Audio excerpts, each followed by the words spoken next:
Is pressed. Oh shit! Oh my god, Griffin's sick, and let me tell you, when he's got a cough where he's like coughing like every 5 fucking seconds. It's insane, and it makes me so anxious that I just get like I'm just a fucking wreck. I'm sorry. Which I know he'll be fine. It's just it has such this horrible like effect on me. I am like fucking double headphones tuning. I can't I can't even be around it. It kills me. I don't know. Is there like a Death Stranding 2 trailer that's not like 40 minutes long or anything like that? I didn't even bother watching that. Okay. Well, that's Does anybody else know? I don't know. We know how you feel about Death Stranding 2.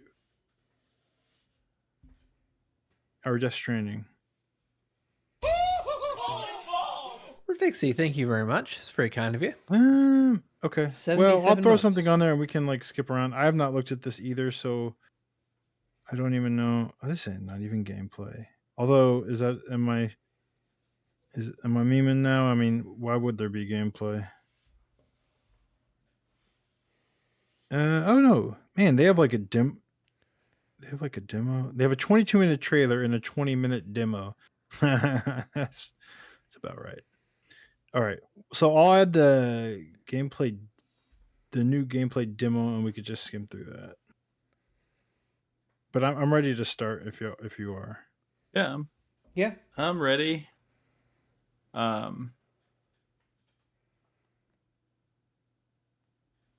Cybele, yes, it's true. We are going to talk about video games tonight.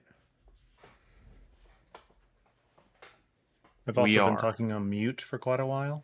No? I was saying, Brad, that you had mentioned Frostpunk 2, and I actually have played it, but not enough that I want to talk about it tonight. Oh, okay. I mean, Just that's FYI. Understandable. Wait, there is no gameplay. It's just the trailer, I think. Of what? I just got fooled by a thumbnail or something. It's the same shit. You've been fooled, you fool. There's nothing. This looks like all cutscenes. I don't know. We're flying by the seat of our pants tonight. No, we're not. We're pretty. I mean, we're live, and you're curating a list while we're live. Well, we should be watching trailers. Well, all right. I'll press play. Let's fucking go. Can they hear us and the trailer as well? Yes. Is this Frostpunk? That's it. Yeah, this is Frostpunk 2. And yes, they can hear us in the trailer. Is it cutting out for anybody else? No. I think that's just the trailer. I mean, it seems really choppy on my end. Not for me. Oh my god, I feel like my... Hold on, I'm gonna do a speed test, because I have a feeling my fucking internet's dragging. Drop these nuts. You got me, Nolan.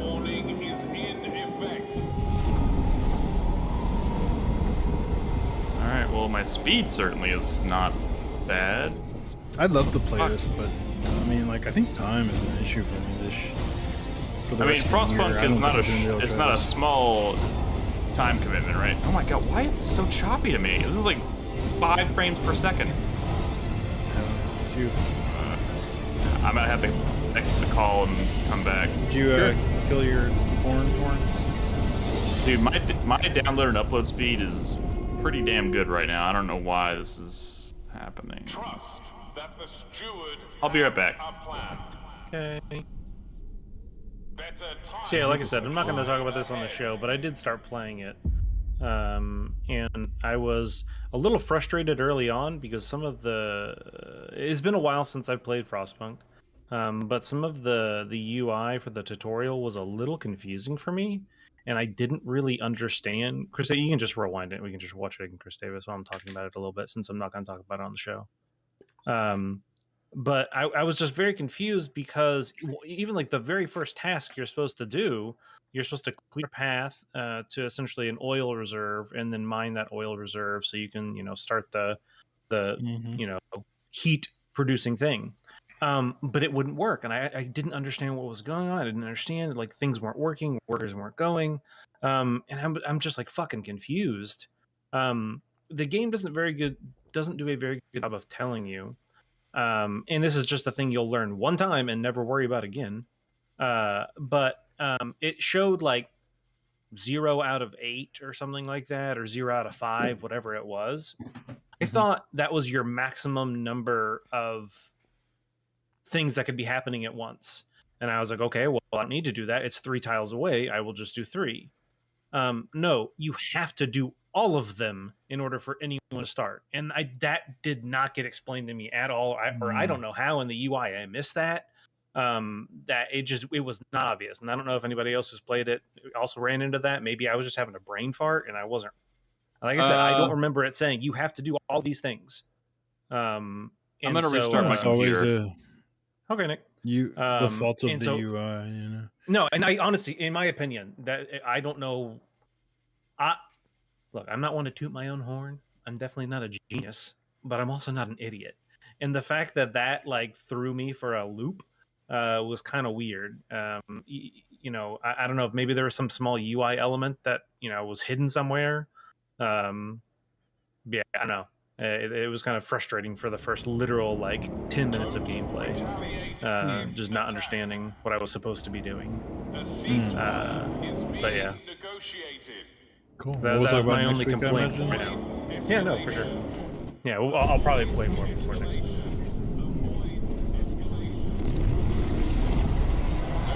But what else you got? So far, the game looks good. Yeah. So far, so good. This was, I think, added by somebody in our Discord, right? We're posting in our Discord. And I'm wondering if we actually looked at this on Trailer Talk before. I couldn't remember. I know I've seen the footage before, but I don't know. Any particular reason why this game is rendered at 144p? I don't know, because it's fucking retro inspired. There's retro inspired, and then there's obscenely... I will say it is a little extreme. Yeah. Well, I mean, they could have 4 old looking games happen all the time. This is just aiming for PS1. I mean, I'm vibing with it immediately. What are you talking about? I guarantee you, when I've played PS1 games, their UI was a little bit better than that. Yeah. Honestly, the UI is the thing that throw me off. The thing that says tap hold L left trigger or whatever. Reload this your just weapon with it's X, giving it's story. very. I guess it's just very. I don't know. Like I said, I think they could have made it look old school without it's making got player 1 and 2, so it's all immediately not a game for me. But I love the way the font looks too. Man, it's got nailing everything for me outside of maybe the actual game type. And the audio is very compressed.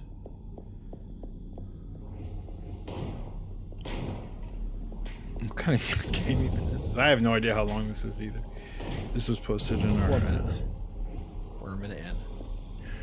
Trailer Talk submissions. Okay, well, we don't need to watch more than 20 seconds of this, I suppose. More than 20 more seconds. I mean, I'm waiting for the big thing. Surely there's a big thing. It's just raw gameplay footage, dog. I don't even know what's...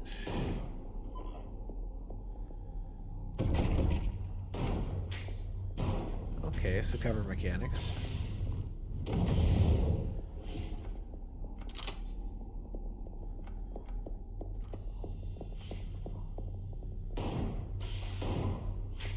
I mean, it looks interesting for sure. I mean, some of the enemy designs are kind of cool.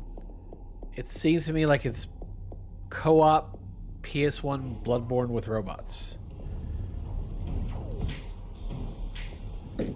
I mean, so far from what we've seen, you're not wrong.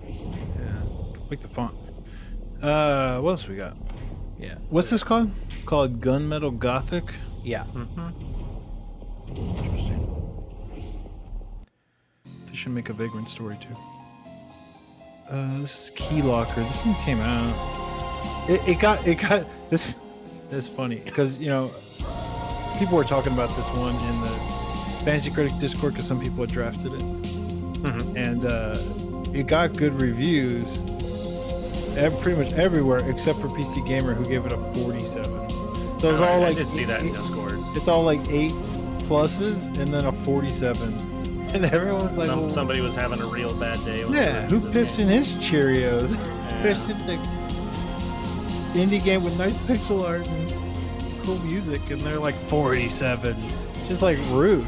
It's like when GameSpot gave Storyteller a 4 out of 10. It's like this is such like a short, like cute game that's not even doing that much, and you gave it a 4 out of 10.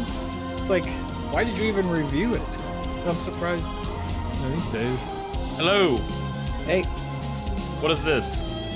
Key Locker. Ooh, that looks like indie Guitar Hero. What's that? It's got some music and rhythm elements to the combat system, from what I understand. All right, this is a 4 out of 10. Okay, thanks for the warning. According to GameSpot. No, this is the 47 out of 100 according to PC Gamer. Not PC Gamer. I mean, that's basically 4 out of 10.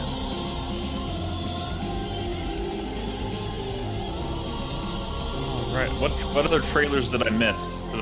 Not much. The new Silent Hill 2 trailer. Whatever. Listen to me, Jack. See, that game's got one of them subtitles that sounds like the bartending action game that Chris Davis loves. Yeah. It's got Chris Davis written all over it. What's up, Big Bass? Thank you. Speaking of written all over it. Big Bass? So, TGS has come and gone, and we don't have a release date for this. So I guess this is not coming out this year. Pretty much. No, it was never coming out this year. It seemed October. It seemed kind of likely for a while, but it's October. Yeah. Agreed. Are you? I mean, it's probably like No. in the first half of next year. This feels like a March release to me. That's what you're making. March is realistic, yeah. Yes. Like the TGS demo is the entirety of the Virtuous mission. Capable of operating solo. If it is completed and the Colonel gets his hands on it, It's so weird. This is such a weird project, but of the Cold like it's War best case What's his name scenario again? given who's then the involved age in of making fear working on will this. So. truly begin. Vincent Street says this game looks stiff, and I'm not entirely sure. Well, that's because it's based on Metal Gear Solid 3, which is a PS2. Never lets his prey escape. Yeah, like by today's standards, maybe I suppose. It's got like new models over the bones of a Yeah. I don't think that's necessarily true anymore. I'm defecting to Like if you watch the actual gameplay videos that are out there, like the character movement and things like that, I've been playing it for the past 3 days, or the original, and it's entirely different. But this stuff, these are the same. Yeah, he's talking about the cutscenes and stuff. Everything. Yeah, I mean the here's same. cutscenes, They're yeah, like they're looking to be stuff. one for one. Our friend, the American defector. But there was some of that awkwardness with like Twin Snakes, right? Like Metal Gear Solid built on the bones of like, or like Metal Gear Solid 2 built on the bones of Metal Gear Solid 1, kind of, or vice versa. Yeah, the other way. It was around. like, well, this looks like Metal Gear Sorry, Solid I'm 2, but late. it's not. It's weirdly not as detailed in key places, and whatever. I still think this is like best case scenario for like this game is to A bit close to the original. keep all the cutscenes and the script intact, I mean the voice acting and all that stuff intact, and just try to like modernize the gameplay a little bit, quality of life a little bit. Best case scenario, Which I think- honestly. I 'Cause think I that's think what they're doing. anything more ambitious, they had too high of a chance of fucking it up, given modern day Konami and teams. Yeah. Okay, This I is was a like, bit of a maybe skip halfway through this. This is I was actually very confused for a I don't. second. This is like a toy trailer. What the fuck? What But it's the a fuck? it's a Rathalos transformer, and I'm like, that's just cool. This ain't a bad idea. No. I buy That's this. so dumb. I'm sorry. Rathalos Prime. Wow. Yeah, I was gonna say Beast Wars. Yeah. I when I clicked on this, I thought this was gonna be like something you could fight in Monster Hunter Wilds, but it's just a toy. Which But, already they do a which lot you of already crazy have puzzles. pre-ordered. Transformers. No. Oh my god! Atelier? How do you even pronounce? Okay. Oh, dude, I miss Zoids. An Atelier game. That's okay. Miss Zoids. Mm-hmm. Atelier Riscleriana. What does that say? Dude, I don't know how to pronounce these. I think this is probably like the 12th Atelier game at this point. You probably undershot that one, actually. I mean, maybe. Yeah. I mean, the series goes back to the PS2. Okay, Mike, the footage is starting to get choppy for me again. What is going on? Okay, Nick, Not to I'm mention- gonna assume it's something to do with Discord. Then I'm assuming it's Yeah, Your internet's stable, my download and upload speed is both very good. but it's I not don't know like if hopping there's all like a over the place? Discord setting or something, Nick, that maybe is like limiting the bandwidth. Nick, try going into Task Manager and set the priority for Discord to high. Maybe that'll help. Bit That of a seems like brute a weird force, but, workaround. we'll see. That's not the direction Not- I would go. Yeah, it's not very Okay. elegant. Well, it's fixed it for me in the past. So. Video stream. Do you do stuff like that to fix your issues? Sometimes, yeah. I mean, do you got anything running on that computer? Listen to me. No, Jack. I just restarted, and Discord's the only thing up and running. Yeah, the yeah. moment. I added distress, I guess. Go ahead and okay. skip it. I've been looking for more trailers of this, and I just keep seeing these little 30-second things that are just like nothing. I really want to. Has there been any sort of like demonstrations of this game beyond that first trailer? I don't think so. Wait, no. It hasn't been at Looking forward any to this. Nintendo No one's really Directs talking recently. about it. This is, and we'll get into it when we talk about Zelda, like decidedly a handheld game that's coming up for the Switch. Nintendo releases two games. They release Switch console games and Switch handheld games. You know, Tears of the Kingdom is a Switch console game. The new Zelda game is a Switch handheld game.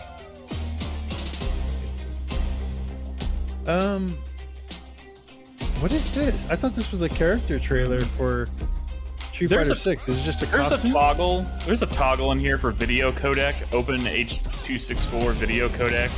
Yeah, Yeah, I was just it's- reading about those too, Nick. You could try turning off either that one or the hardware acceleration. What am I looking at? Oh, it's Blanca. It's just a costume. I thought this. I thought they were putting this character in Street Fighter. Or that? No, that's Bison. I mean, wait. It's just a costume that any character can wear. I saw Morgan. I'm actually very confused. What's happening? It I saw a seems to me Blanca move. I it's saw a character. Bison move. It's not. I think it's just a costume. Very It's easy. an Avatar costume. Even worse. That Darkstalkers character never gets no representation. I thought that maybe they were putting him in the game. Man, I was What is wrong. Avatar That sucks. gear? Oh, this supposed to be like Halloween content. I guess. Avatar costumes. This game I've been hearing really good things about, but in the line of indies that got like completely Cosmic ignored this Canines is a year. fantastic sequel. Tends to happen. Because there's too many Yeah, games. it's a really good action platformer. I love the style, the characters, and the animations are fantastic. The Are we variety of straight up? worlds Are we even out straight the up gate are watching a really fun. review? This is like the a music this is like an super solid. accolades trailer. Yeah, They just got some. They got some audio clip from a podcast or something. Maybe? I thought somebody was yeah. waiting our call. That's a choice. I've never seen that Grapple before. Dogs Cosmic Canines is a fun, action-packed game that's a must-play for fans of type platformers and Yeah, cosmic that's what it seems like they're doing. I do like tight platforming. Anyways, the Grub Dog. Fuck yeah. Oh, this is one that I meant to get on a trailer talk The year is weeks ago, but we didn't get to it 1959, just because we had a too many time trailers. of I rock think and this looks roll, super cool. polka dot dresses, and the Ooh, like a ever-looming period dread piece. of What is nuclear this? annihilation. This gives me what's that Period. game? Before you Vibes. is Winston Green. So This a is couple Chris years Davis back, coded. all roads Yeah. led me to Saint Monique. What? That's where everything kicked off. You didn't watch this yet? I Konami think I remember published seeing by this the way. once. I don't remember anything. Konami's getting into weird like indie publishing, and that is a scene that no one should be trying to get into. In What the 2024. fuck? There's a swordfish. Okay, Dude, this what actually looks the pretty fun. You're right, Brad. Yeah, this is super Chris Davis coded. Konami's Deliver Us at All Costs. What is it called? Deliver at all Clever. costs. And a good career, even. Oh my god. Yeah, Konami's been publishing indie games, like Western I developed trust indie you games. about as It's much as a super penguin weird. trusts a shark as a swimming This blade. has a little like They realize Trials Pachinko's not the only way HD they or- can make money. That Trials well, Evolution. There's a certain N64 game that I know you like. I've heard. Oh, Blast throw Corps? around a lot Of course, in yeah. Warning. wait, which game? Okay, that's Blast Corps as fuck right there. Please avoid Yeah. impact. Oh my god, the stream's fucking up again. Oh my god. The fact that Did everything everything is was Fine on when a you're little talking to bit us during the podcast. Say again? I'm sure you'll be fine when you're Stabilized, like, a talking to little us bit, during the now it looks podcast. worse. I might just be watching Chris Davis's footage here. I unchecked the codec first, left the hardware acceleration on, and now I've unchecked both of them. Okay. It seemed like it was stable for a hot second, and then it started. I'm worried that Whoa. like it's gonna be this way during the podcast because y'all start to sound choppy. And if that's the case, But we don't watch footage. Oh, we sound Yeah. happy. But you're not going to be streaming footage like Chris Davis isn't. like this doesn't make any sense. Why should this? So be this is struggling? all you need is help from Q Games, you know, the Pixel Junk guys. Dylan So is this like a Cuthbert's, Tetris studio puzzle creator solver? of creator of Everyone's Tetris blocks? Star Fox. Star Fox. Trying to solve a Pixel puzzle. Junk games. Yeah, it's like a co-op, you know, fun, silly game, right? The reason I put this on there is this came out last week, and this is Q Games, kind of a seasoned indie dev, kind of broke big in the 360 era with like Pixel Junk Monsters, Pixel Junk Shooter, Pixel Junk Eden, which I really like. You know, those games. I don't know if you remember them, and they've been making stuff for ages. You know? It's got that Little Big Planet aesthetic with the. So I Steam again. This is dire. I Steam DB'd this the other day, and it was a day after release, and one person was playing the game on Steam. Oh no! This is a multiplayer only game, and I did a post on Era, and I'm like, this is not normal. This is not normal. What is going on with indie games right now? This is a game with a trailer. The day it came out was the day that it was on Microsoft's Xbox showcase for TGS, not a sizzle reel. Well, that Like an fucking actual doesn't make any like the sense at game was all. featured, talked about. It was streamed out to over 373,000 people. There was also a trailer during their showcase in April, their ID at Xbox showcase, right? Q Yeah. Games, you know, and one person was playing it. I checked later that weekend, one person was playing it, two people were playing it. I think the most concurrent it's had at any given time might be single digits. I posted about this, and you know I've been going on about this, but like this to me, this isn't like, oh, there's only 100 people playing, it's a failure. There's 300 people playing, it's a failure. There's only 200 reviews on Steam, it's a failure. One person. This is a game that could have been the developer. Yeah. I'd say maybe even likely. So I found a that is Reddit such a thread where tragic, There's a bunch of tragic people failure. talking about this game, Brad. So clearly, there's It some might- people talking about it and playing No, it. it's on Game Pass. It's on Game Pass. But Correct. But It you is got to on understand, Game because Pass. well, it's on Game Pass, so literally no one bought it on Steam. No, those numbers, like people have Brad, like, and they infer There's from. too much shit. Yeah. I there's don't need too many excuses. No, games. that everybody in the thread said, "Oh, I'm not interested in a multiplayer game. I think it looks like shit. There's too many games." You're right. There's too many games. I've never seen a game like this have like basically literal zero people playing. This was on Microsoft Stream. That is insane to me. I think Insane. even This you- developer created a game for years, put it out, and basically zero people. Well, Brad, so Bought so it. a couple That's things. So first off, insane. A, there's too much shit. B, I know. it's the Everything- fact that it's a multiplayer. You have to have. Yeah, It's yeah. not just you have to play it. You have to find multiple other people who also have Agree. the free time and want to play it. Agree. That's like a tough thing One to do. person. One person.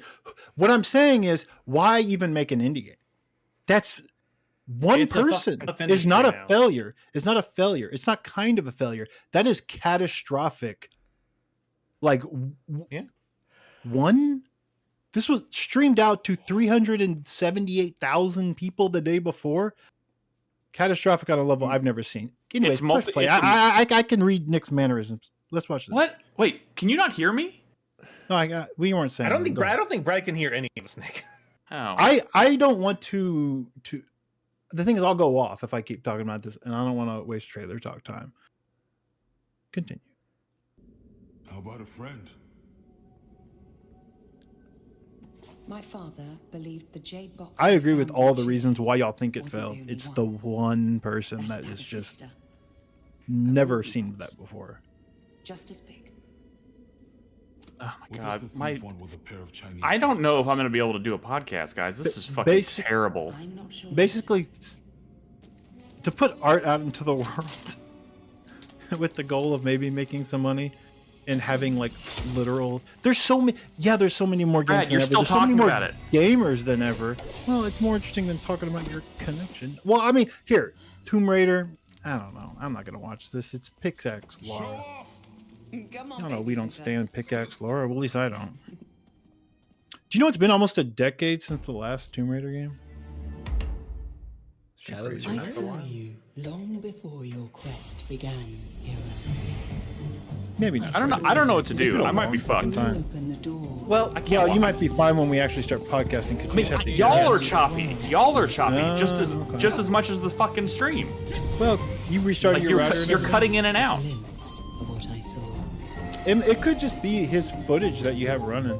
Try killing Nick, his can stream. you stop and see if watching you hear it. his footage and see if that improves it?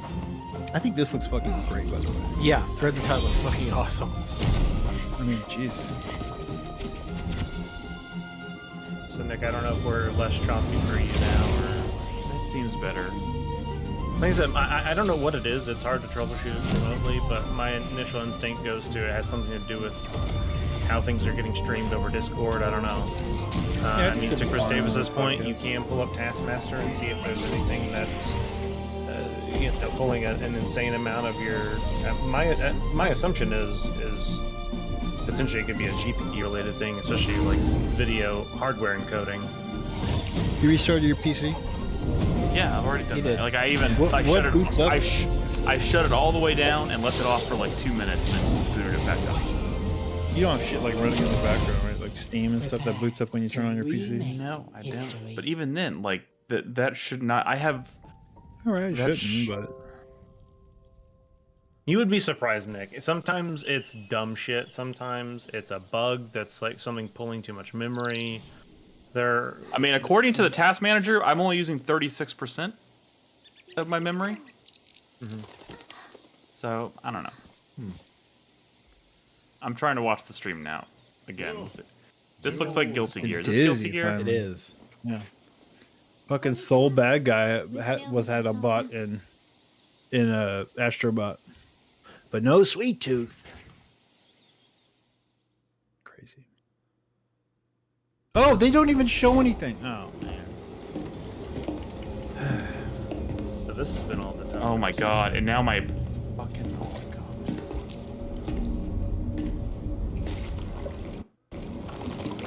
I'm here for this, man, but I gotta get to play in that first one. It's a good game. Even Chris Davis, once he finally played it, liked it, right? What, Death I've heard Stranding? people like Yeah. despise it and then play the director's cut and then Was go, it- you know what? Maybe I was wrong. This looks cool. There are segments of Death Stranding that I really like. I just don't like so much more of it. I love that first game. I'm ready for this. I haven't watched any of this though. Dude, I played so much of that first one.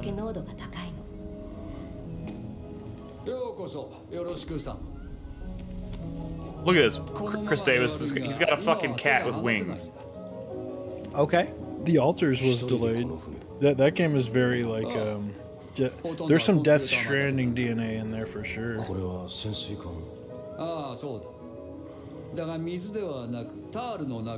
This is literally, I think, just cutscenes from TGS, so you can like skip a little bit. This is an older cutscene, isn't it? Isn't it an older one? Or at least we've seen some of this. It looks very familiar.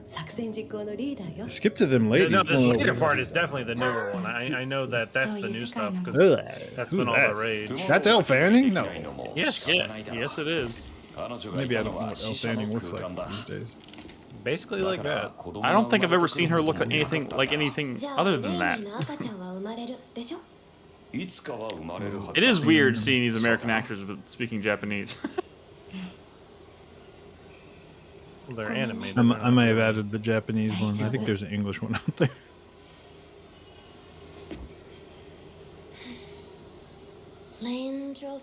I watched that show Ripley, and Dakota Fanning was on it, and I realized like I was watching that. I'm like, I have no idea how old. I could not guess like within 20 years of. I could be 20 years off of Dakota Fanning's age, and I don't know. Like to me, I thought she was like older. I thought she would be older, and I also thought she would be younger. Are you confusing her with Dakota? No, Dakota Fanning was the one on the show that I watched, and I was like, I feel like I remember her being this age like 10 years ago, 15 years ago. I was very confused, but I also remember her being way younger than that. Just I don't follow the Fannings enough apparently.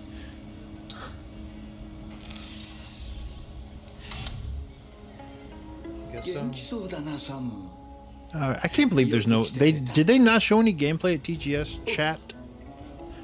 Did you know that kids like these days, Zoomers? Wait, there's even a younger generation than Zoomers. They'll like refer to their like classmates as chat. What? Yes, that is a thing. Oh God. I mean, Henry's it's gonna be definitely talking like that in a few tongue-in-cheek. years. This is the 1 minute gameplay stuff I'm aware of. I think it's the only quote-unquote gameplay. Yeah. I thought that was a baby for a second. I was like, It she's just kind of look like it, yeah. she's throwing a baby. This is creepy. It is a little I weird. don't like it because we know so much. We know. I feel like we've always known that Kojima has been like obsessed with Hollywood, but like if you follow him on like Twitter and stuff, you're like he fawns over like some of these actors like so hard that it's like fucking. It's like almost fetishistic. It's insane. Yeah, it's a little weird. And then when you see modes like this in the game, you're like, this is weird. And I don't mean in any sort of like perverted way, although, you know, it's Kojima. There's going to be some perverted stuff too, I'm sure, but I mean, the funny thing is, when you think about it, what are we like looking at here? he basically got these 3 actresses together in a room and was like, all right, now dance for me. No, you're assuming that they just didn't do a digital scan, and these are like Yeah. mocap that's other 100% what actors this otherwise. I guess that's true, yeah. Yeah. Man, that's scary when you think about it. Yes, here have my face, here have my voice, and then they can just use someone else to do whatever the fuck they want. That's why fucking the Judgment games were like the whole the talent agency that basically owned the rights to the lead actor or whatever was like, y'all can't put this game on PC because y'all are gonna do shit with him that we're not cool I with. feel the power you spoke of in my dreams. Ooh, more Blasphemous Realize 2. an ancient blessing. Almost done. I think there's one more short. This is really short, and there's one more short one after this. I will overcome your tests. These are in This I Discord. swear, as long as my body. Is this Are we getting to Blasphemous 3? What's going on here?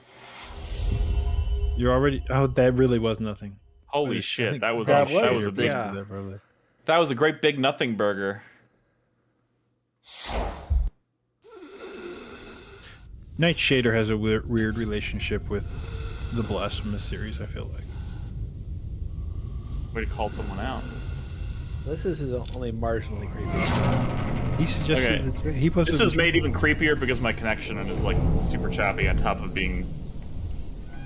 It's like stylistically done. You didn't hear the wheezing. No, I heard the wheezing. Okay. It's just the video is running at like 10 frames per second.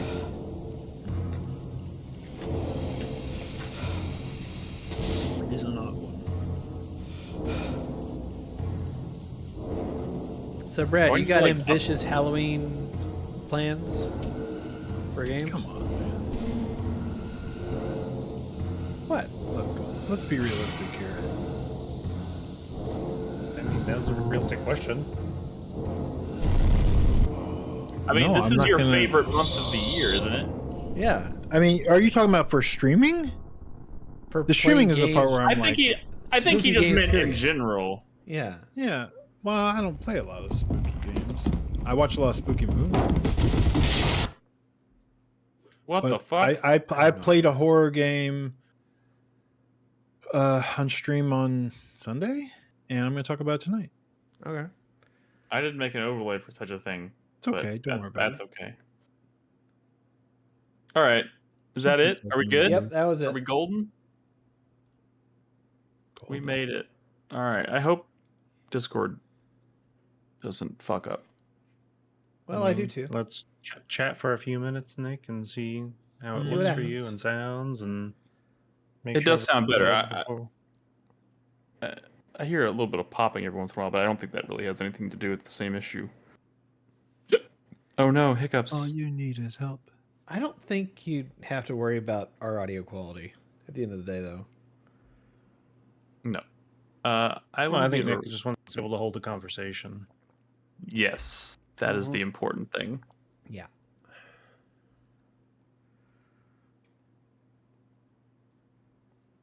Okay.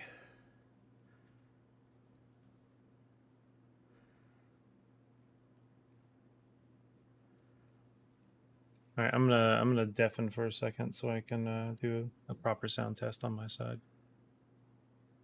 There were people in that they're going, oh, there wasn't enough marketing, and I'm like, if you have to expect an indie game to do more than be in 2 major Xbox showcases to have more than a single sale on Steam, you're full of shit. You don't understand how like that. It's literally not a sustainable business to make an indie game if you think that you have to do more than that.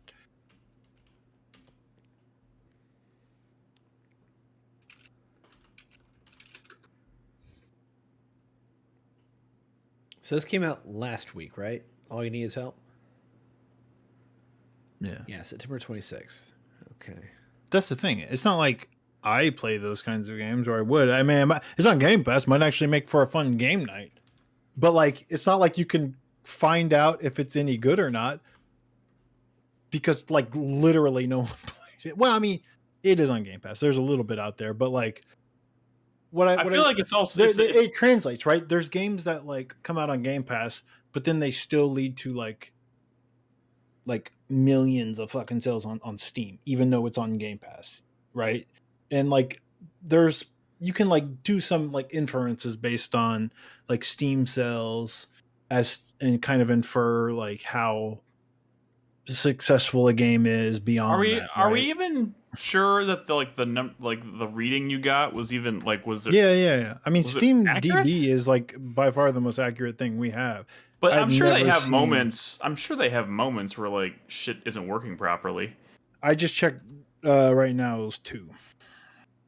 That's an improvement. Maybe those 2 people are playing together. Well, I mean, it's probably local co-op, so you could be optimistic and say like 8 people are playing, right? True. It's just interesting, right? Because of this whole like Concord thing, and when Concord like felt as bad as it did, everyone wanted to talk about why, and everyone had a million reasons why. And like, it's not that anybody was wrong, but for things to be failing like this catastrophically is feels like Unheard a different. It feels like it's beyond like this normal measure of like success or failure, right?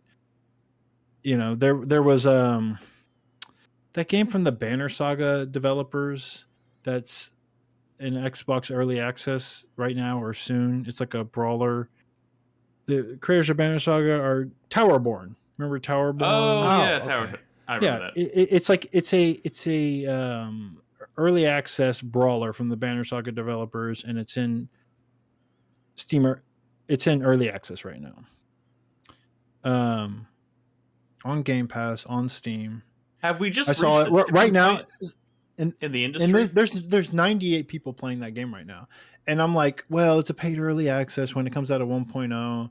But like even then, if there's so little interest in it, like I don't see even at 1.0 this ever being successful, right? But it's still like, well, there's 98 people playing, and that probably translates to maybe, I don't know, 5 times, 10 times that on Game Pass, for all I know, how that translates. I've never looked at a game from a developer I knew, from a trailer, a game I was familiar with because I had seen a trailer in a showcase and seen a number in the single digits, much less than like one. It was crazy. It was crazy. And I posted this thread, and I was kind of wanting to just sort of talk about the state of indie games, because it Did feels we just do it on the podcast? Because we do need people stuff. well, I've talked about it all year, honestly, but people have said, like, with AAA, it feels like we're approaching like a, like, oh, is there going to be another crash, or like the bubble's going to burst, or like this doesn't make sense, games are too expensive, they have to sell like so many copies to actually be quote unquote successful. It seems unsustainable, crunch, these studios are getting larger, then they're all getting laid off, and people, and then Jeff Keighley's out there, yeah, but there's indie games. Like, remember his little speech at the fucking SGF or whatever, or the Game Awards? It was the Game Awards, where he's like, well, fucking studios are getting shut down by Microsoft. Oh, this had to have been SGF, right? He gave like a little speech saying that because it was post like Hi-Fi Rush and Tango getting shut down, and everyone was like, you gotta say something, Jeff.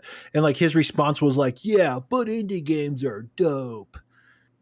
And I'm like, but I think we've kind of hit like this unsustainable point for indie games as well. Like, we're in a weird period right now, and yes, the market is oversaturated, but like, it ain't ever been like this kind of oversaturated. Because people are like, oh, well, there's games on itch, the itch.io that like, nobody plays. Yeah, but those are like art games that are given away for free. And if you've ever been on itch, they have like a million games. It's like insane, right? Like, I once looked up Slice and Dice. Y'all know I love Slice and Dice, right? And I heard it was on itch. I got it on my phone, and I wanted to buy it on PC so I can stream it. And I looked for it on itch. I typed in Slice and Dice, and I found like 6 games named Slice and Dice. And to me, that tells me, oh wow, there's like millions of games on here if there's 6 games named Slice and Dice. And I was like trying to figure out which one it was. That's legal. This is not normal. This was at 2 major Xbox showcases featured. I don't think you're wrong, but I do think you're kind of spiraling. Well, I mean, at some point we got to spiral, or we never spiral, or we never doomsay. I think it's just best. I think it's best practice to remain calm until this becomes like a true pattern. Okay. Remain calm about World War III too, Nick. Is that what your position here is? No, that is not. Watch the news today. Oh, pretty dicey out there. So, Brad, yeah, I get where you're coming from. I understand that. How many games do you think you've played this year? You personally? I mean, a couple dozen plus 50 more, if you know what I mean. Sure. All right, a couple dozen. According to Open Critic, over 1,000 games. 2024 release date.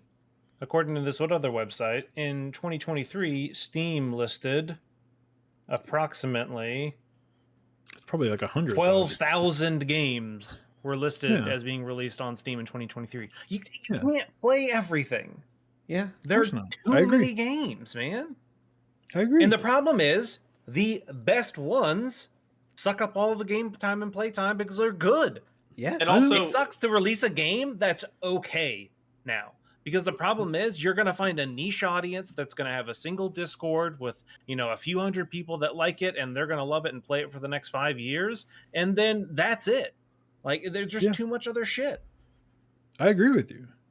To me, it was the one person playing that sent me spiraling, because I would have been doomsaying with 50 or 100 people saying, oh, Q Games, are they ever even going to make another indie game again? To me, this means like they put a art into the world that no one saw, and that's sad. Like, is the game even worthy of having more than one game? But I don't think anyone knows. I mean, you might be right, but that also doesn't mean, like, it's not like if you don't find the audience immediately upon release, that's it for you. Like, I mean, for this There- game, is certainly that's it. I mean, No, I mean, like, the game still exists. It's still out there. There's still deals that can be made. There's still marketing that can be done. There's still things that can be done to push that game and get it some attention after it's out. It's just self-published, and they did what they got into 2 major Xbox showcases. PlayStation hosted the trailers on their YouTube as well. They got it in front of hundreds of thousands of eyes. Shuhei was out on Twitter retweeting saying, "Yo, I played this game, it's dope." my God, That's crazy. That high up at PlayStation saying that, "Yo, play this game," and the entire humanity of the planet goes, "Nah." That's just crazy. What? It's the one. I've never Brad, seen if one. I hear you say the word one more time, I just want people to understand, like, we the understand gulf between 1 and 100. We understand. Let's start this podcast. I'm a little Please. worried because every once in a while, one of you like cuts out in the middle of talking, and I don't know why. Anyways, let's go. But it's better since you've cut that stream. I mean, kind of. I mean, yeah, I think so. Well, I mean, you could just. I mean, hey, if you want to do shit gets something bad, about it, if shit gets bad, just if you want to do something start about looking it, at your phone and we'll talk. let's do a multiplayer thing and like tie it to like raising money for a charity or something. You That'll got your that'll Steam get Deck people's handy? attention. Hmm? No. See, are we experiencing some kind of delay? Because I feel like sometimes you're talking over I me, don't know what's and then going on. Brad has been talking over me all day today. Yeah. I'm just ranty mode, I guess. I don't know. I mean, like, that's just normal Brad talking over. It's making me feel like you're not hearing me. So it makes me feel like something else is going on with the You call are definitely quality. having unique issues. I will say that. I'm having unique emotional issues, but I think we could do a podcast. All right. Well, I'm going to hit record, and we're going to start this bitch. I'm recording. I don't even wing it. I don't even want to help this game. It's not even about this game. I just want to be clear. It is not about this game. Brad at doesn't all. give a shit about this game. It's just I the don't. number I kind of one. don't. But It's that's the thing. number one. I like to live in a world where I can not give a shit about game and at least expect some people to care about it. That helps me sleep at night. It does look I don't cool. know, I mean, Brad. like, it's got a neat art style. It looks polished. It looks fun. It actually looks fun. It doesn't let me look at the release date. I'm looking at Steam DB, but I see 157 games where somebody has played them in the month of September, and currently there are 0 people playing them. Damn. There's shit tons of games that have No, nobody. I know, playing but them. like, you got to understand, I'm on that side enough, and like, it is like used like professionally enough I'm to stopping know my that recording. like that's a. Oh, I didn't even know we started recording. That See, to can you know hear that me? Like, I'm so confused. it is like I not heard just you, Nick. a somewhat accurate resource, but like the most accurate thing we got out there. Like I'm saying, I don't think this is a misfire. I think it's just Okay, here's the. maybe I just don't become hyper aware of the stream. I don't want to talk about this game anymore tonight. Please This no. agreed. Let's move on. This is a black. No. This is a black. You and everyone else, Nick. Am I right? Yeah, fuck this game. All right, Can we I'm start? recording. Oh my god, I'm recording as well. I am recording. It's interesting. The topic is fascinating. to me. Brad, are you Scary, recording? but fascinating. I'm recording. Okay. Let's do a roll call. Roll call starts now with Brad. Hello. Nolan. Hey, this is Nolan, and I'm doing my roll call. Chris Davis. Hello, this is Chris doing a roll call. Ooh. We got there, Nick. Hey everyone. We did it. We made it. Welcome to the vice presidential debate. I'm just kidding. Sorry. That is happening right now. We are avoiding that. Welcome to 4Player Podcast. We're actually here to talk about video games. It is what day is this? This is October 1st, 2024, episode 811. and it's a Zelda week. We're gonna talk about a new Zelda game tonight, among other things. First of all, to everyone here on this call, happy Halloween. It's Halloween all month, right? That's how spooky season works. October 1st, Tis boom. the season. Tis the season for spooky stuff. It's gonna be yeah. Brad, you got one player, Nick. One player. I can hate you. God, what's up, Nick? Damn it! Did he just kicked him out of the channel? Oh, I kicked him out. I was like, this motherfucker just ghosted us in the middle of the call. Anyways, welcome to the show. I'll do it again. Yeah. That was a clever callback to a previous joke. It wasn't me launching into a rant. It was funny. Nobody fucking listening to the show knows what you're talking about, Brad, because they weren't here when we recorded it live. So they don't get it, that's and like they never half will. the content on our Which, podcast. that's a good point you make, Nolan, because we do record these podcasts live on Tuesday night over at twitch.tv/4Player podcast. You got to show up live for the in-jokes. If you know, if you're into that kind of thing. But anyways, like I said, welcome to the show. I'm your host, Nick. I'm joined by Brad, Nolan, Chris Davis. They're here. Hello. Hi. Sorry, this is a very I haven't found my rhythm yet, and I'm just kind of rolling with it. So, yeah. I don't blame you. Weird show. That's all right. Yeah. What's been up, guys? How's it going? Season. I got Zelda for free today. Not really free. I realized, I was like, oh shit, I completely forgot Zelda was actually out. And I was like, I should probably be playing this. It'd be great because I don't really currently have anything to play on the go at the moment. So I was like, yeah, time to get Zelda. And I realized I had a GameStop trade-in credit card floating in my car. It was just kind of in my center console, and I was like, I'll just run to GameStop real quick on my lunch break, and I'll use whatever I have on that card and pick up Zelda. It covered the whole fucking thing. I had no idea, and I don't even know what I traded in to get it. It must have been pretty good. I bet it was Rise of the Ronin. That's what it was. No, I haven't traded that in yet. I don't think. How many copies of Zelda were there? Dude, let me tell you. I feel like I'm not hearing many people talk about this one. So I hate it's the one with the girl and no one's. I'm so happy you asked that question because, not for the reason you're thinking, but like, as someone who used to work at GameStop, and it's been a very long time since I worked. It's been over 12 years, 13 years since I worked at GameStop.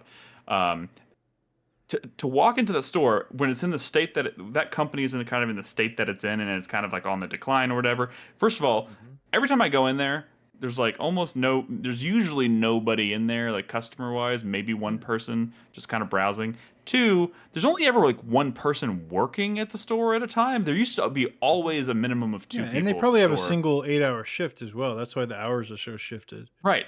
And this dude at the counter, and I mean, this is his job, right? But I'm just saying, it's, I remember 13 years ago, the fucking shenanigans that company tries to get people to pull off. Because I was like, I'm just here to pick up Zelda. And he did the whole thing, was like, oh, did you have it reserved?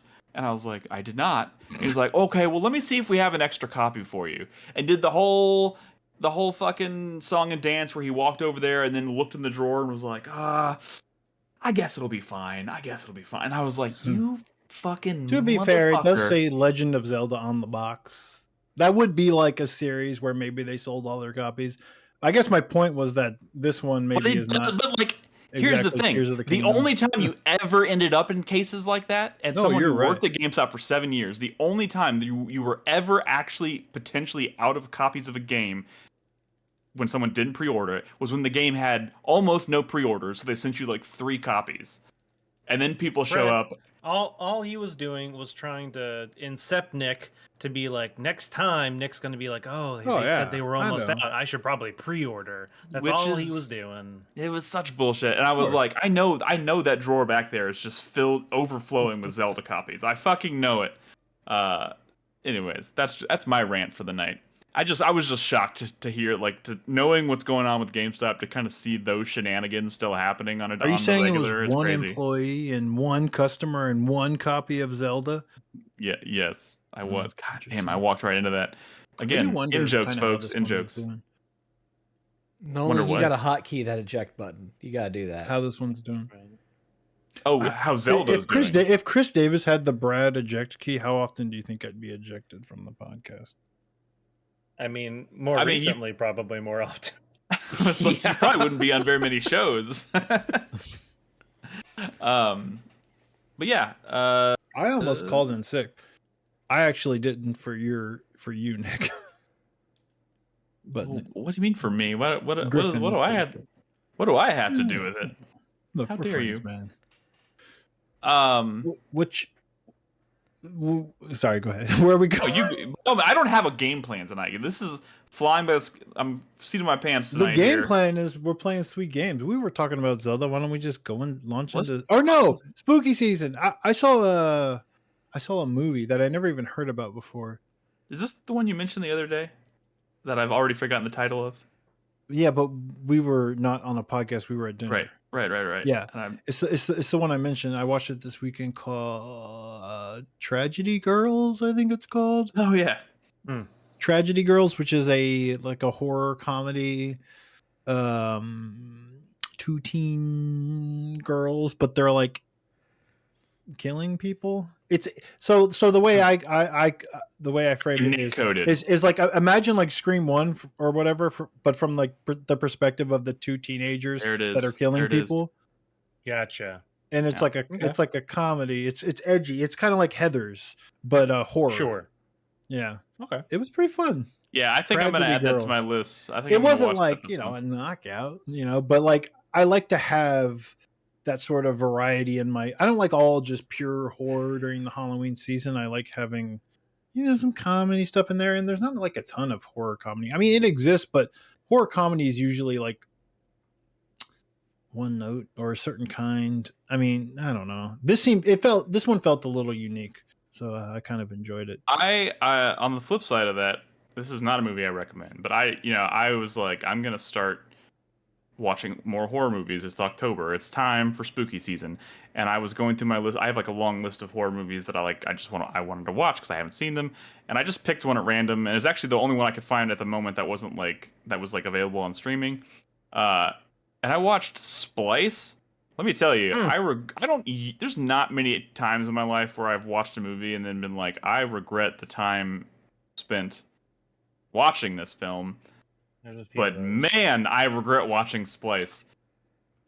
It seemed so straightforward. It seemed like, okay, it's a monster movie. It's about the dangers of humans, with the power of science doing stupid shit and then paying for it, right? They're going to genetically engineer a monster and it's going to turn on everybody and kill them, right? That's what I thought this was. It is not that. It was a Frankenstein. Tale as old as time. No, it turned into some weird, like, Shape of Water shit, if you know what I mean. So, yeah. Whew. Spooky season, not off to a great start. Won an Oscar. You're saying this is Oscar caliber? No. Definitely not Oscar. Shape of Water is a great film. I was more referring to kind of like, I know what you're referring to. Fish I mean, fucking, it's pretty obvious. The fish fucking, right? Well, Nick, that is the splice of life. So yeah, that's true. Thank you for that. But then I did go see the remake of Speak No Evil, which is really good. Highly recommend. Calling it a remake is a little weird because I don't think most people know about the original. It is a remake. It is a remake. But it came out so close to the original because the original came out in 2022. It's been 2 years. But the original, I think, is Danish. It's a Danish film. So this is just the American version, and it's just so close together. But very good. But me, why does that still happen? Why do we make American versions of foreign films like a year later? I don't know. I get it if it's like a 20-year-old movie, like some Infernal Affairs, like Departed shit. I don't even know, that wasn't even 20 years. That was probably like 10. But still, just watch the foreign movie. It's pretty famous for like with horror movies. I feel like especially famously bad American remakes was like a thing for a while, and to me, I feel like The Ring was sort of like bucked that trend because it was like one of the few like American remakes that was like really good, but most of the time they were like fucking terrible. That's right. This one was pretty. This one I thought was pretty interesting, but the trailer just was the entire movie. I will say this, and this is kind of the same thing because that movie that Brad recommended a few weeks ago, Oddity, which I ended up watching, and he stopped me just in time. He was like, "Don't watch a trailer," and I was like, "Okay, fine." Didn't watch a trailer, watched the movie, then watched the trailer after I watched the movie. And I was like, "Oh shit, I'm super glad I didn't watch this trailer." But I've since gotten like 3 or 4 other people to watch that movie, and I was like, "Don't watch the trailer," and everyone was like, "Oh man, it's pretty good." Yeah, this is kind of the same situation with Speak No Evil, but let me tell you. It's a pretty good movie, but I just wanted to point. So like, I get really uncomfortable with cringe, right? Like with like uncomfortable social situations, right? This movie, like the first hour and a half of this movie, is basically like the horror version of Meet the Parents. Not the exact scenario, but like as the level of awkwardness of just like people in really terrible situations, and it's just like. They're slowly realizing what's going on. Yeah.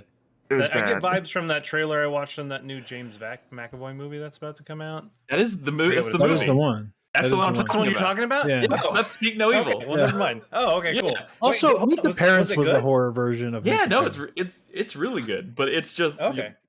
What the vibes you were getting from the trailer is literally what I'm talking about. Like the whole the first hour and a half is just me going like, just like constantly. Oh my god. It's pretty good though. Yeah. So October 1st, spooky season. Silent Hill 2 comes out in a week. I'm very excited for that. That's super exciting.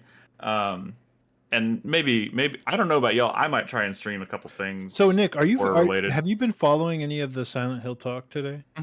Not talk. So, I mean, well, it's more than talk. Copies of the game are out there, and people are like basically playing the whole thing. And from what I understand, is people seem pretty pleased. Good. No, the one thing I have been really following, because Dusk Golem always does these really great deep dives into horror games, and he's a big Silent Hill person. He leaked a bunch of footage. Yeah, he did, but he also like marks it where he's like, if you don't want the game spoiled for you, get the next message. But he did like a 65 tweet thread talking about all the stuff they showed at TGS, just kind of analyzing it and going. And I read almost that entire thing, and I was like, okay, this is looking and sounding pretty good. I'm getting pretty excited. It's very Silent Hill. So like, if you don't like Silent Hill, and you're like a Resident Evil girly or something, I don't think this is gonna like change your mind. But I mean, I feel like if they were trying to change, if they were trying to sway people into thinking Silent Hill was like Resident Evil, I think it would have been. I think they would have missed the point, right? It would have been kind of a failure. That's not what I mean necessarily. I just mean like, I was watching it. I'm like, yeah, this is Silent Hill. I was kind of maybe hoping for like, oh, they did this with the game. That's crazy. But I didn't like watch enough of that footage. I was kind of skimming around. Well, but that's also like the thing that people are like desperately hoping that they don't. Well, I mean, in terms of the story. I mean, in terms of like, you know, gameplay or whatever structure. You know, they've been sharing a lot of like short clips of gameplay and stuff, and I feel fine watching those. I don't feel like those are too spoilerific, but I'm seeing more of the combat and stuff, and I was like, this looks pretty nice. Like, and like it just looks more responsive and less of a chore to play from the combat standpoint. So I don't know. There's still a lot of rooms and apartment buildings and hospitals, and it sounds like it's the original Silent Hill 2 is a game you can probably finish in like 4 to 5 hours, 4 to 6 hours, somewhere in there. And like there's an achievement on the list on the remake that's like something called like something speedrunners or something like that, and you get it for beating the game in under 10 hours. So it's like okay. That tells you maybe something about kind of like. Did any of y'all click on that Easter egg that I posted a screenshot of from that footage? I posted it and I did like spoiler tag the picture, and I'm like, oh, I did see this Easter egg. It's not like a major spoiler, but I thought it was pretty clever. I can maybe not say it if you don't want me to, but I thought it was pretty funny given the discourse surrounding the game. I'm fine with it. I mean, I'm not worried about spoilers too much because I mean, you'll know what I'm talking about. Okay, well, a certain character wearing a certain outfit that people were unhappy about, right? Went to a closet and held up an outfit. It's like, hey, James, what do you think of this one? Nice, and it was that outfit. And I was like, oh, that's pretty funny. That's, And the funny thing is the developer probably had that scene in there the whole time while all this discourse is happening. I don't know. And It was a they're bit just of like, a well, I it was a guess- bit of a Dante with the white wig. yeah, Not in yeah. a million years. And I But it love wasn't that in played that game, for like too. cheesy laughs or whatever. It was more just like an Easter egg, like an honest Easter egg. But now it has different contexts. less of a joke designed to piss people off, like the Dante one. Dante is what we call him, by the way, Nick. Sorry, I don't call him that. I loved that moment in Devil May Cry in DMC. Fine. That's so good. But Dante was such a clever pun. Yeah, I think people were calling him. I feel like the height of calling him Dante is when he was in PlayStation All Stars as one of the third-party characters. They got Dante, but it was Dante, and I was like, "Oh man, that's the one you got." That game was fucked up. Such disrespect. Wait, which game? Which game are we talking about? Which game was PlayStation All Stars? Okay, cool. Yeah, but like some of the choices they got in the roster. What? Them making off the weird random choices with their rosters? Astrobot says hi. To get Dante instead of Dante when you're trying to represent like famous, even third-party PlayStation characters. Hey, at least Astrobot has the original Dante in it, right? Oh yeah, that was good too, man. Those animations are so good, so good. And also, that probably was Capcom we gotta pushing do like that design more than anything else. We gotta do an award at the end of the year. We got to do like for the best an Astrobot award we give to our favorite Astrobot character animation or something. Yeah, I need to play the game. Chris Davis. What? Chris Davis. It's fine. You tell us. It's fine. Been all week. Why would we expect him to be interested in this one when he had a free Astrobot game sitting on his PS5 and he never? That he still hasn't played. Yeah, that's what I'm saying. He had it. Everyone had it, and he didn't bother booting it up. That says all you need to say, really. Plus, been all week PlayStation nostalgia is not exactly what Chris Davis is chasing, if you know what I mean. I'm gonna. I specifically. I am getting in the mood for various. This is the first Halloween or the first year Halloween season since the release of Alan Wake 2, and I am immediately in the mood to play Alan Wake 2. Well, good news, October. Nick. I have not played Final Draft, and I'm looking forward to the Lake House DLC. So I figured I would start my replay of that here pretty soon. I'm just trying to finish off Final Fantasy VII Rebirth pretty quickly here. Hey. If you play the final where are you draft, in that without elaborate? I mean, without just tell me. I just got to chapter 12 last night. Oh yeah. Wait, 12. I just got the boat or the quote unquote the boat. Oh yeah, that's the last open area. You can go to the end game to the last part of the game if you want. But I'm still doing a couple things. Okay. Okay. You can go but back. I'm gonna finish it. Back. But they do make it to where you can go back. Yeah. Chris Davis, real quick. If there was like a brute force Astrobot, like bot reference, would you like pop for that? I never played like brute force, a Blood Wake bot. I'm not that big an Xbot, Brad. Fusion Frenzy. You got keep positive naming feelings for Xbox games Fusion I've never Frenzy? played. Sudeki. Keep going. Oh yeah, Sudeki's getting No, I haven't there. played Sudeki. I'm saying keep Half going. Chub? You haven't found a game yet. You never played Sudeki? No. All right, whatever. Never mind. I'm not Anyways, let's playing bring this into your back in. Xbox ploy like you want me to. Let's trying to pull one out of my ass. Grab by the Ghoulies. That was too big. Nope. You never play Grab by the Ghoulies? No. Really? What was it? Voodoo Vince? No. Oh, he does hate platformers. That makes sense. It tracks, man. He shot down every platform. Man. Yeah. That's pretty good. No, let's get back on track here. We did start with talking about Zelda, and it is Zelda week. Echoes of Wisdom is out in the wild. It's kind Brad, of a Nolan budget-looking both high playing roll it, you right? got behind you, Nolan. Why? Is that where we're Budget. starting this? Yeah. You think it looks? Do you think the game looks budget, Brad? I mean, I do. Well, so I think there's two classifications of Switch games. I was talking a little bit about this for the show. I think there are Nintendo puts out Switch games, Switch console games, and Switch handheld games. Even though they're both the same system, remember this is a studio that a company that used to have a handheld and a console, and I feel like that didn't completely go away when they unified into one system. And like this is definitely the game that would be on the 3DS, if you know what I mean. While like obviously Tears of the Kingdom is the fucking console game, and it's not. I'm not trying to call this a spinoff. You're calling I'm this just like Triforce Heroes or something like that? no, no, no, no, no, no, no, no, no, no. That's not what I mean. I'm calling this like in A Link Between Worlds, but like this is the handheld game, if you know what I mean. So yes, it doesn't look like Tears of the Kingdom. It doesn't run like Tears of the Kingdom. I mean, maybe it runs worse. What is? Wait, you're still in that first dungeon. Well, did a little bit of the overworld, right? Yeah, I've done some overworld, and I did a little bit of exploring after the first dungeon. Yeah. Nick, you played Link's Awakening? Yeah. So this is Grezzo, the same developer. It's got Yes, the same yes. Okay, fucking sorry. issues.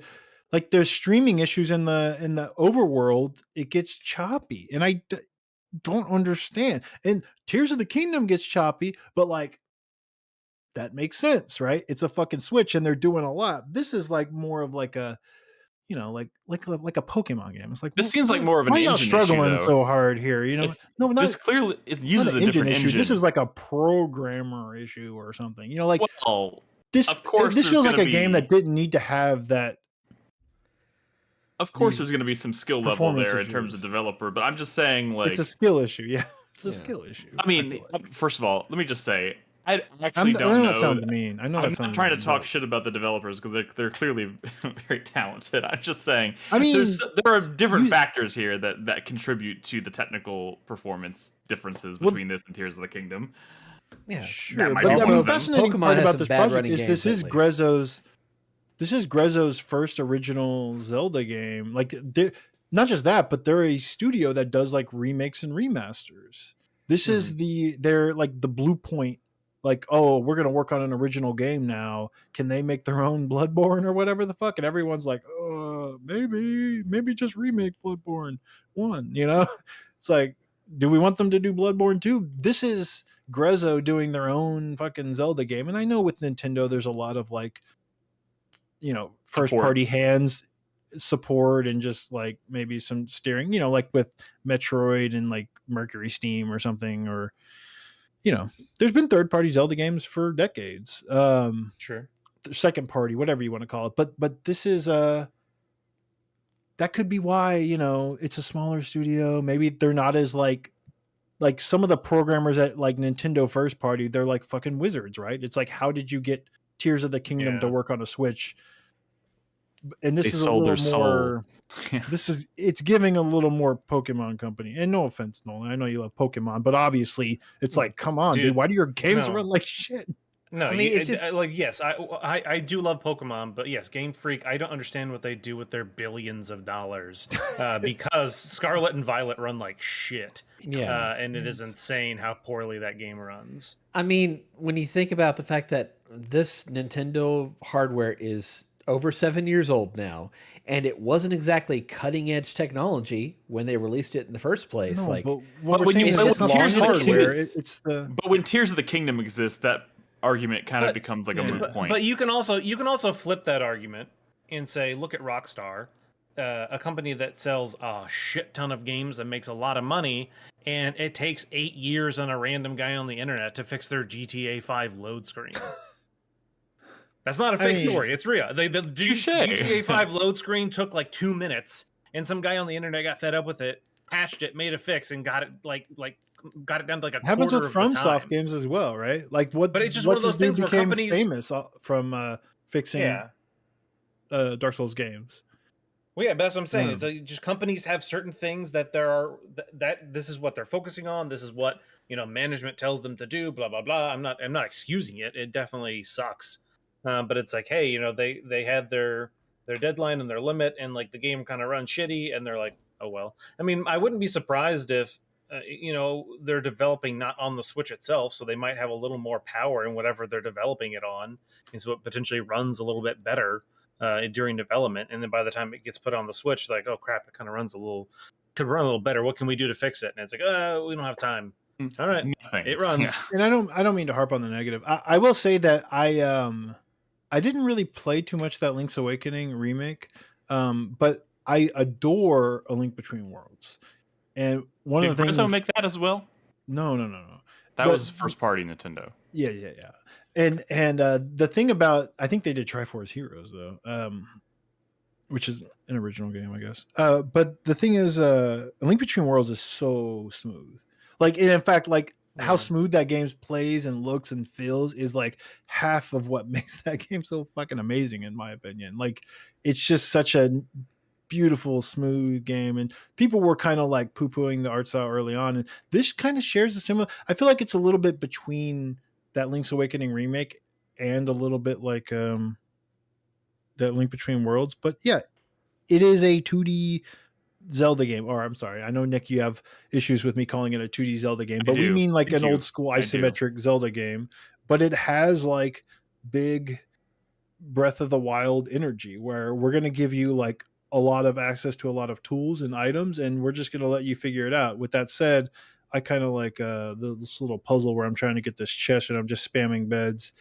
I'm in the early parts of this game, the very early parts, and like the early parts of like Breath of the Wild or Tears of the Kingdom, it can be really frustrating until you really like start building the muscle memory for like the UI and the way you interact with items. Thank you for like, bringing that up, Brad. Still. Yeah, so myself as well, and you're probably, I don't know, maybe an hour more, maybe 2 hours more into the game than I am. But yes, I constantly press the wrong buttons to pull up the tools and stuff like that, to the point where I almost wish I could remap them, because it's like clearly my brain wants to click this button to do this and wants to click this button to do that, and I keep constantly swapping them.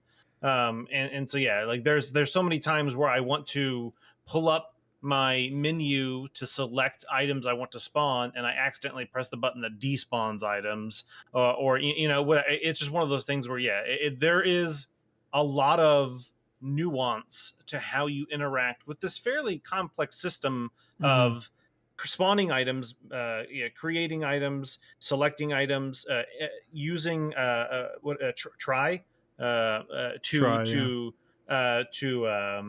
what is try? Take over. Your little, try your is little floating friend. The friend that floats behind you. So try is actually what is creating these objects. Try, if you notice, when Brad has no objects created, try has some little triangles, some Triforce, whatever objects and behind. Each one is an item you can generate. And so as you're spawning a resource.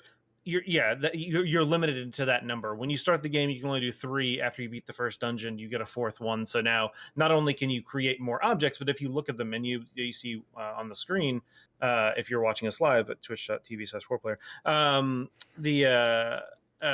some objects take more of those triangles or those little triforces, whatever, to create. So some of them are 3. And so obviously at the beginning of the game, you only create one of them and no other objects. And as soon as you try to create another object, the previous one despawns. But like I said, the menu to do that is you press hold on, my controller's right here because I can't remember. You press the Y button to bring up your menu to select something. But then you press the right trigger to create it, or the left trigger, I can't remember. And then you press a different button, a combination, to have try kind of take over an object, because there are certain puzzles you have to do by taking over them. And then you press a different button to move the object versus you moving with the object. Yeah, it's very complex. It is awkward. So that's the thing. It's the bind ability, right? So, and I was surprised that they gave it to you so early. And to me, that suggests like, big Breath of the Wild energy. They're going to give you lots of tools early on and say, figure out how to use them. And it is the world cool is yours once you start figuring out some tricks. And I realized some tricks early on, and I was kind of excited about it. I remember in our Discord, some Prince or somebody posted a video of like 15 things I bet you didn't know you can do. I specifically didn't watch that video because I think finding that stuff out on your own, like with Tears of the Kingdom, is like super cool. I can give like a couple of examples just to kind of show you like the potential of it. But like with the bind, you can like basically freeze things, and as you move, it moves. Or if you hold down a trigger button or whatever, as it moves, you move with it, right? That's like the two modes you have for that bind. But the way you start mixing and matching, like you could summon monsters, right? Like not just beds and items, but you can also start capturing monsters and you could summon them in battle. But like sometimes the AI is like a little slow, they're not slashing, but you could just bind that enemy and start moving it around yourself, to like, actually move your guy out of range of getting hit and then moving him back in for him to like swing, right? And I was like, oh, that's kind of neat. But then I started like binding the enemy and then letting my guy like attack him from like behind while I had the enemy frozen. So you have freedom to kind of play with those moves in neat ways. Kind of a time relevant question. Yeah. Watching the footage right now because this is Brad's footage, is there a reason you couldn't bind to that chest? I have no idea. I'm just bumbling around. Or you just forgot you could? Yeah, I mean, I played this yesterday, and then I'm like, Okay, let's that's record some fine. footage of So, this really complex game that I'm early on, and I was just kind of bumbling around. No, I also, maybe I was. I don't know if maybe you couldn't. Maybe there was something that was stopping you from doing it. Possibly, because one of the things you could do, Nick, in theory, is you could have bind. So you essentially get try to go over to that object. Now there's a link between you and that object, and if you press the right bumper, if that object were to move, it would kind of pull you along with it. Or if you press the right trigger, if you move, you pull that item along with you, provided you can. There are some objects that are too big, or like maybe enemies, you can't really necessarily move them too much. But in theory, that sounds like an ability that, if you're not careful, could start breaking the game in some pretty... But that's the idea. That's the Tears of the Kingdom or the Breath of the Wild ethos, right? That would just make it so that you could literally bind to any like chest that's out of reach and just move. But they find ways to make it puzzly. Yeah. They find ways to make it like tricky, right? Like, I guess I can't use the same method I've used before for this reason or this reason. Remember my 4-player minute last week was, I'm a little worried that like all this freedom is nice, but if the game is too easy, like I imagine it would be, can I just rely on the same bullshit tactics over and over again? And like I have two kind of like answers to my fears so far from what I experienced. One is that in terms of like difficulty, there's actually straight up a difficulty mode that you can change anytime you want in the menu, which is unheard of for a Zelda game. It's always hero mode is unlocked when you finish the game. You could turn on hero mode right away, and I did, which means hearts aren't dropping. I'm taking way more damage, and I'm a little like unsure if that's necessarily what I want from this game, because the other thing is that, and I'm like sleeping in beds to regain my health, and that's like just taking a lot of time. So I'm like, I don't know, Brad. But the other thing is that like everything feels a lot more puzzly. Like in terms of the moment to moment and like the way it's paced. When you're going through a dungeon, I mean, obviously a Zelda dungeon is filled with puzzles, but like to me that feels like a dungeon where you go into a room and there's like a puzzle to solve in this room, and then you got to get out of here. Here it feels paced more like a puzzle platformer where you're constantly coming across like little like, okay, how do I get this chest, or how do I just get up to that ledge? And it's paced in such a way where you're just like constantly coming across little tiny puzzles that use your mechanics in like interesting ways versus like grand puzzles in a traditional Zelda game. And I'm kind of vibing with that pacing, honestly. And I mean, I imagine there are those grander puzzles though, right? There's just a lot. I mean, I imagine once you get to like later dungeons, right? Like the first dungeon in this game is not even really.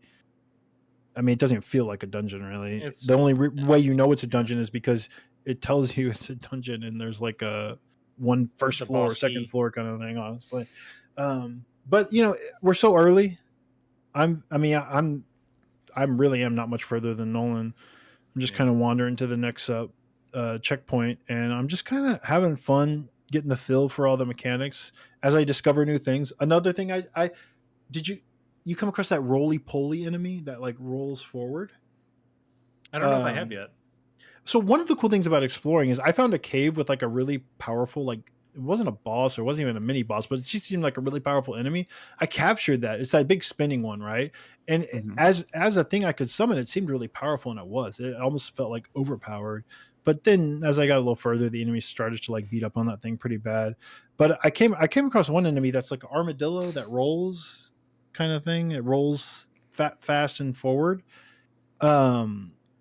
Two things. One, I realized I can bind to that, and you can use it to get around faster, which is cool. That's because neat. remember, you can bind to something and then like follow its movement. And this thing just sort of kept going when I was out in the overworld. I was like, oh, they know what they're doing. There's some cool stuff here. The other thing is, I was doing a mini game that I found in like the desert town here, where you had to you just had to like slash all the fruits or whatever before the time ran out. But I was able to throw out a couple of these rolly guys that were just sort of like bouncing back and forth, and they were hitting fruits while I was like slashing fruits in another part of the screen. And I'm like, okay, there's some clever stuff happening here. Maybe I'll eventually watch like that Prince of the Universe video to kind of get some even more clever stuff. But right now I'm just sort of vibing with figuring out. What is the little Prince tricks of and the stuff. Universe video? No, I'm sorry. The yeah. one I was talking about where he said like 15, I think it was a boomstick gaming video or one of the- something. 15 Gotcha. things you didn't know you could do. Okay. I thought you were which I suggesting that love Prince those of the kinds of Universe already videos, but finished the game and made a video about it or something. I mean, who knows? It's possible. It seems feasible. Technical question from me. In watching this footage, and forgive me, you may have mentioned this already. When you go in to summon an item through try, like you're having to do a lot of like going through menuing and trying to find the objects you want. Can you not do any kind of like favoriting or anything like that?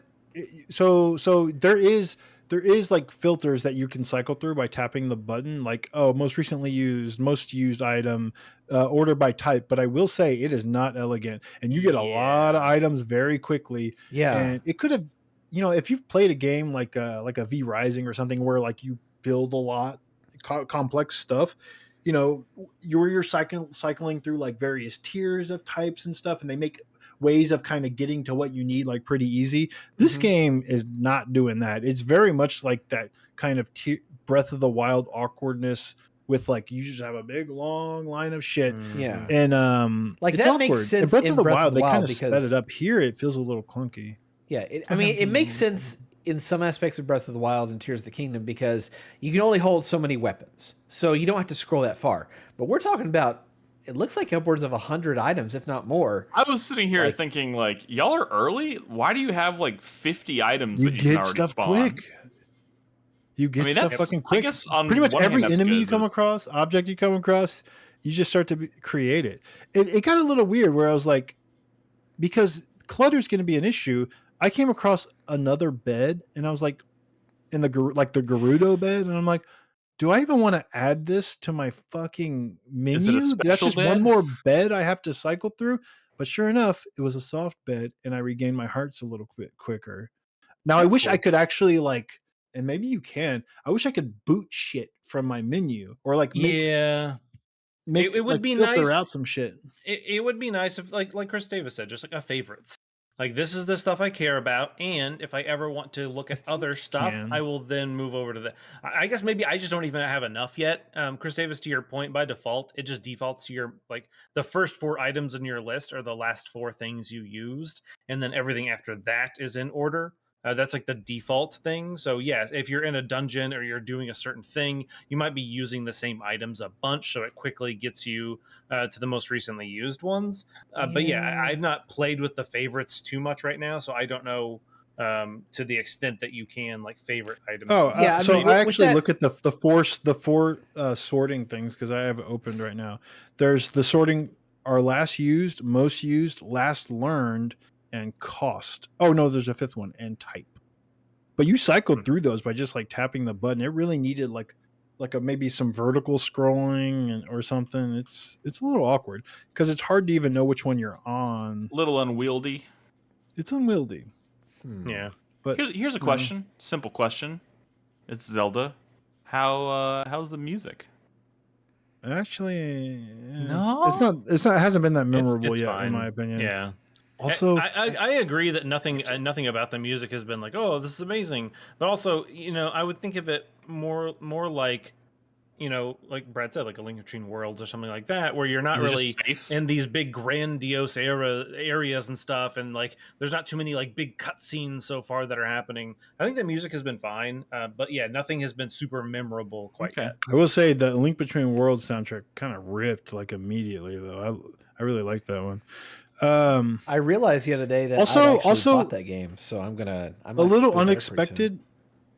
in my opinion. And Nolan, you'll see more of it when you get out of that first dungeon.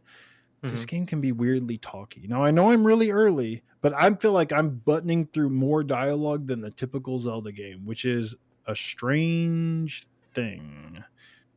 Maybe it's because Zelda's a princess and she like listens to a lot of people. I don't know, but it's you got to hear the people's complaints and stuff. I didn't That's know what a princess does. No one's like, I don't know if that's sexist, but it sounds like it might She's be a sexist. political figure. I mean, what do you want? It's a princess. Political figure. Okay. I'm saying you got to listen to the fucking That's- people. That's different. We thought you What were do you think going I a was different direction. saying? Yeah. Oh my goodness. It's neat, but ultimately I just need to play a lot more. Cool. Well, I'm going to be No, playing some of this for sure. as well. And for what little I've played, agreed that so far I have been enjoying it. It has been clunky. It's one of those things where I don't know if I'm going to, if that's going to become a bigger issue than it has been. It hasn't been too bad so far, but I have way less items than Brad. Probably just because I've not been in just like straight up. The first kind of part of the game is fairly linear up to the first dungeon.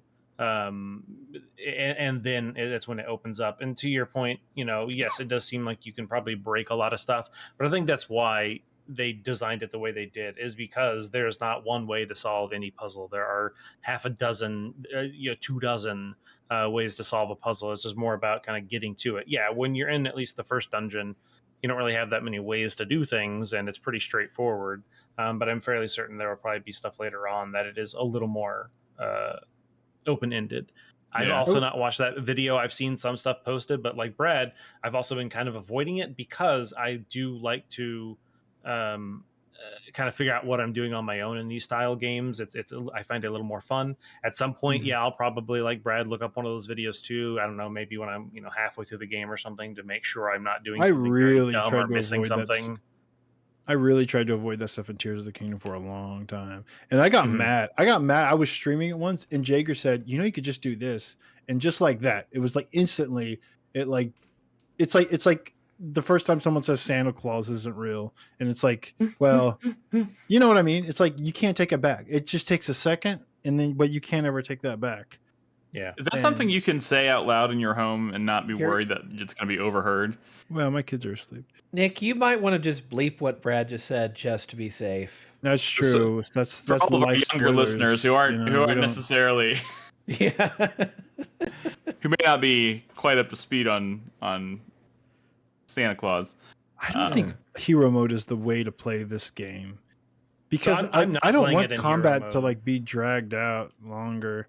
Well, and so This that's is the gonna be thing, more Brad, of is a- this is not like a combat game necessarily. It's not like a Zelda where you're locking onto an enemy and you're dodging and doing backflips and pulling up your shield and all this stuff.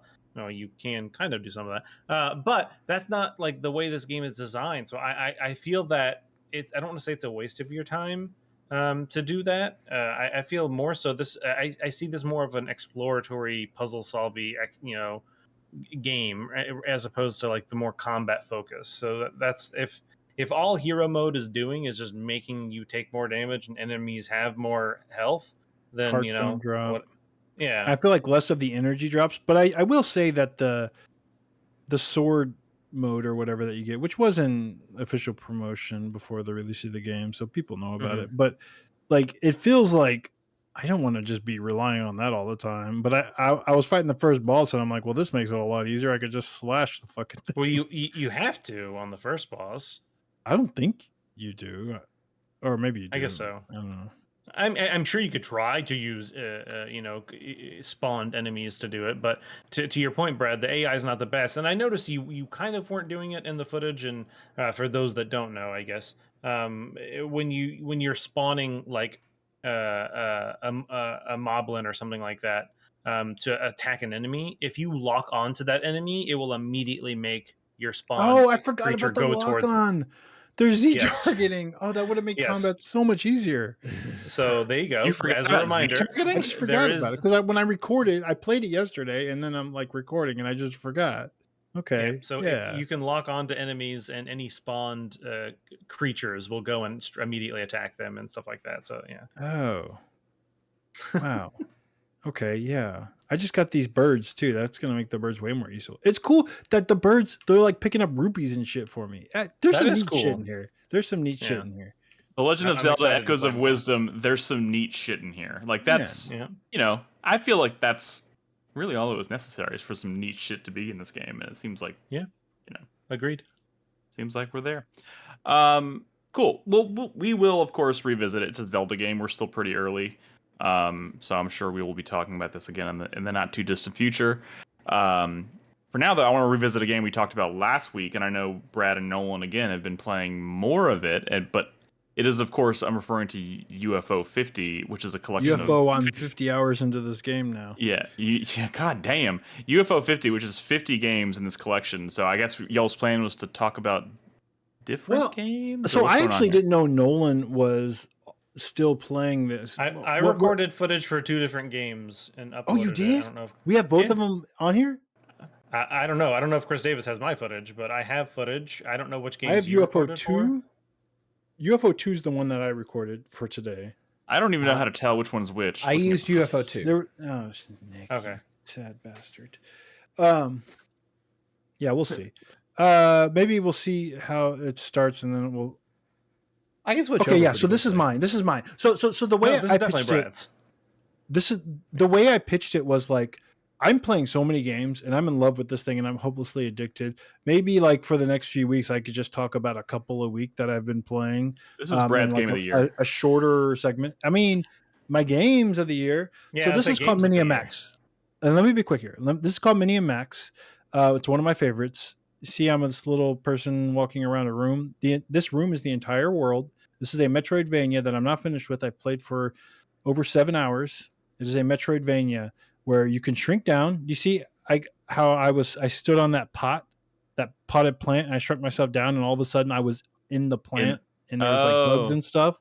So you can shrink yourself down. So the cool part about this game is that this Metroidvania is entirely in this room, and you get lots of quests, and you're getting like abilities, and you're like, I can go back here and do this thing now, or this one guy wants me to bring him this, I can go over here. But when you bring yourself out, it's like up to like full size. You just like walk one step to the right and shrink yourself down, and you've all of a sudden all the way across the world. It's such a clever little idea that's like executed on it. It's a complete thought. Like this is a game that if it was on Steam, maybe not in 2024 when indie games aren't getting noticed, but let's say like half a decade ago, right? People would have been talking about this. Granted, it's a very retro art style, but this is such a clever idea. And when I started playing, I was like, oh, this is cool. But then I got another ability, and that's you can go even smaller. As I was saying, it did seem like you went smaller.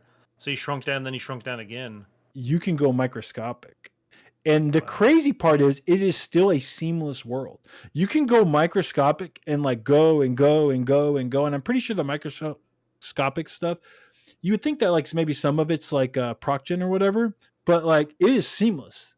Like you can just keep going on microscopic level. The world is huge. There's like entire towns that you can find in the world that are like on the microscopic level.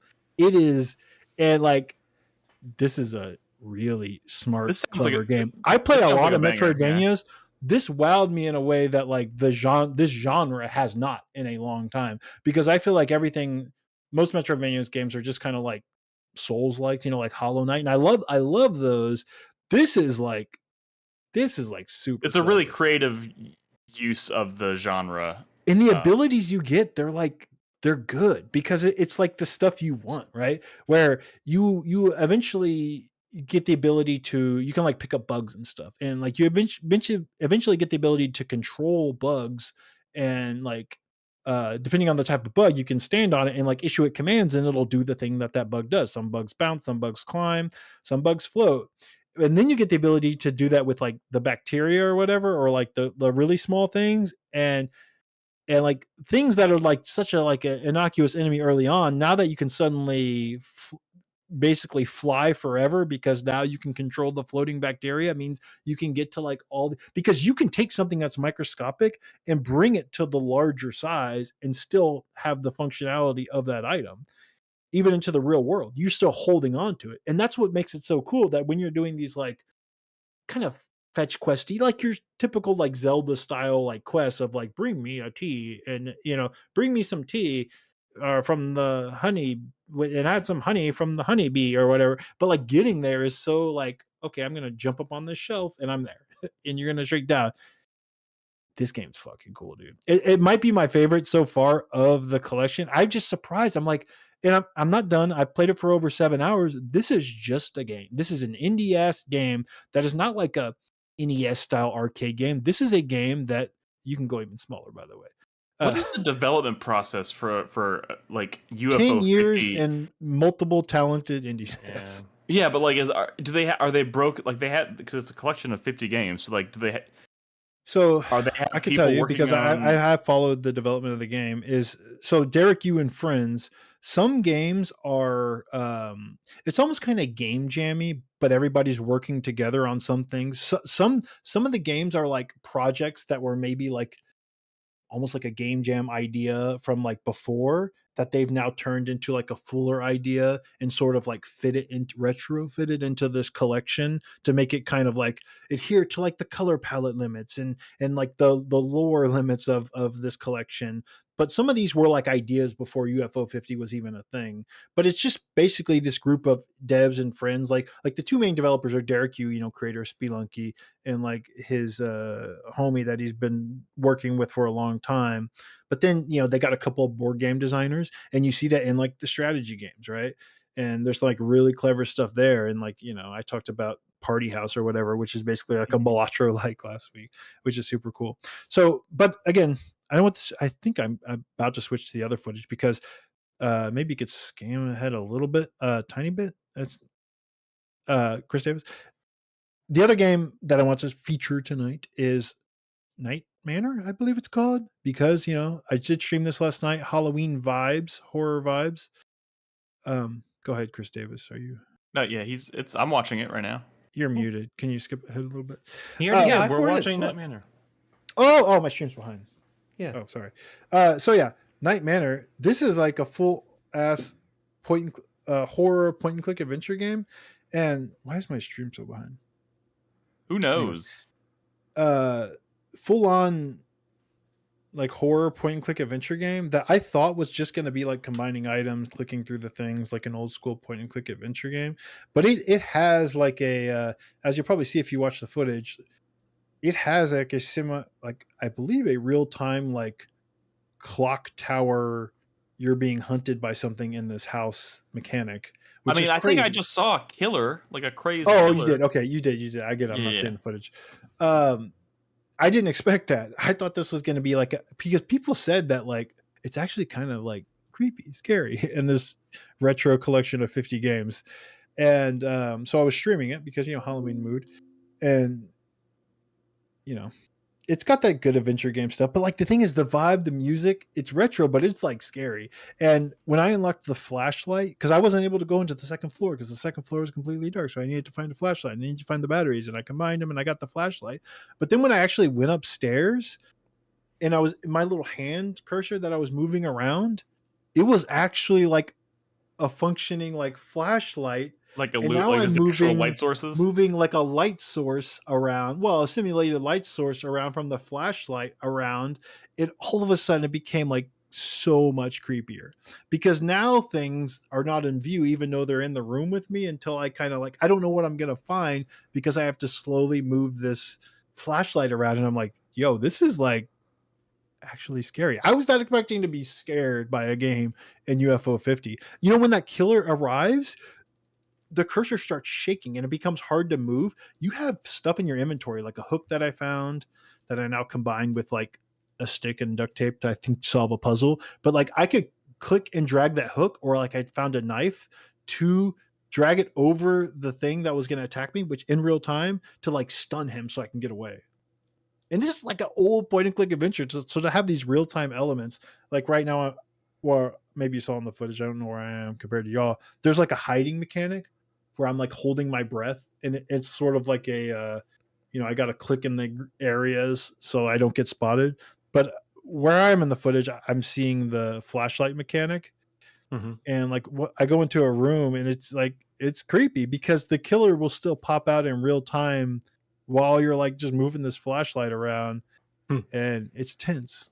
And you have only no like audio indication of like how close he is or anything like that.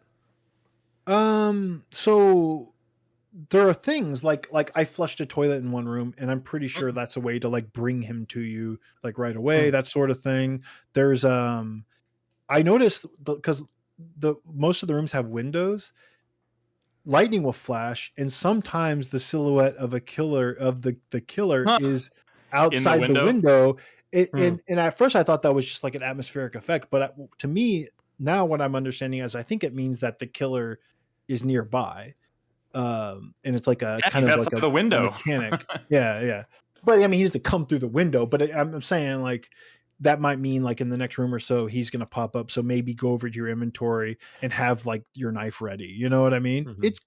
It's clever. I wasn't expecting like stuff that feels, I don't play a lot of like point and click games, but to me it definitely feels like there's some modern elements here that you wouldn't have found in a point and click game from like back then. And that's what's kind of cool about this collection is that there is stuff that feels very old, but there's also stuff that just looks old but has some like new cool unique ideas. Not just new ideas, but like legitimately unique ideas. Like, has anybody done that type of like Metroidvania where you can just shrink down to multiple levels before? Because it seems like, oh man, how did no one think of this before? That's so smart. It's so smart. It seems so obvious. To find that kind of stuff in this collection of 50 full games is something honestly I never expected, and it's a great feeling. I've been so addicted to just discovering these kinds of things, and let me tell you, when you start beating some of these games and you get the gold carts, you're like it like almost like achievement hunting, right? Which is not something I normally do, but you see the gold carts fill up your screen as you beat games, and they turn red if you get like the cherry cart, like the special like completion or whatever, the more like 100% or whatever. And it's like it becomes kind of addictive, like almost like a checklist game, but on a meta level. Like I want to like gold cart all of these, you know what I mean? Like, it's cool. This is a stunner in my opinion, and I don't think it's just because I'm old. It might be part of it, but I mean, this is the creator of Spelunky and Downwell. I mean, these are talented dudes. They know what they're doing. They really hit on something here. Cool. There's something for everyone. You know, I think like somebody like Nick could enjoy a game like this. Even I don't feel like I should be offended. You know by what the that fuck statement. I mean, dude? You're a 3D boy. You weren't even playing like 2D games. You're like Final Fantasy 6. Why would I play this? Chrono Trigger. Why would I play this? Final Fantasy 6 is trash. I'm just You're kidding. an N64 PlayStation. That is not true. Early, right? You weren't playing 16-bit, really? I mean, all the 16-bit games that I've played were probably after I started recording this podcast.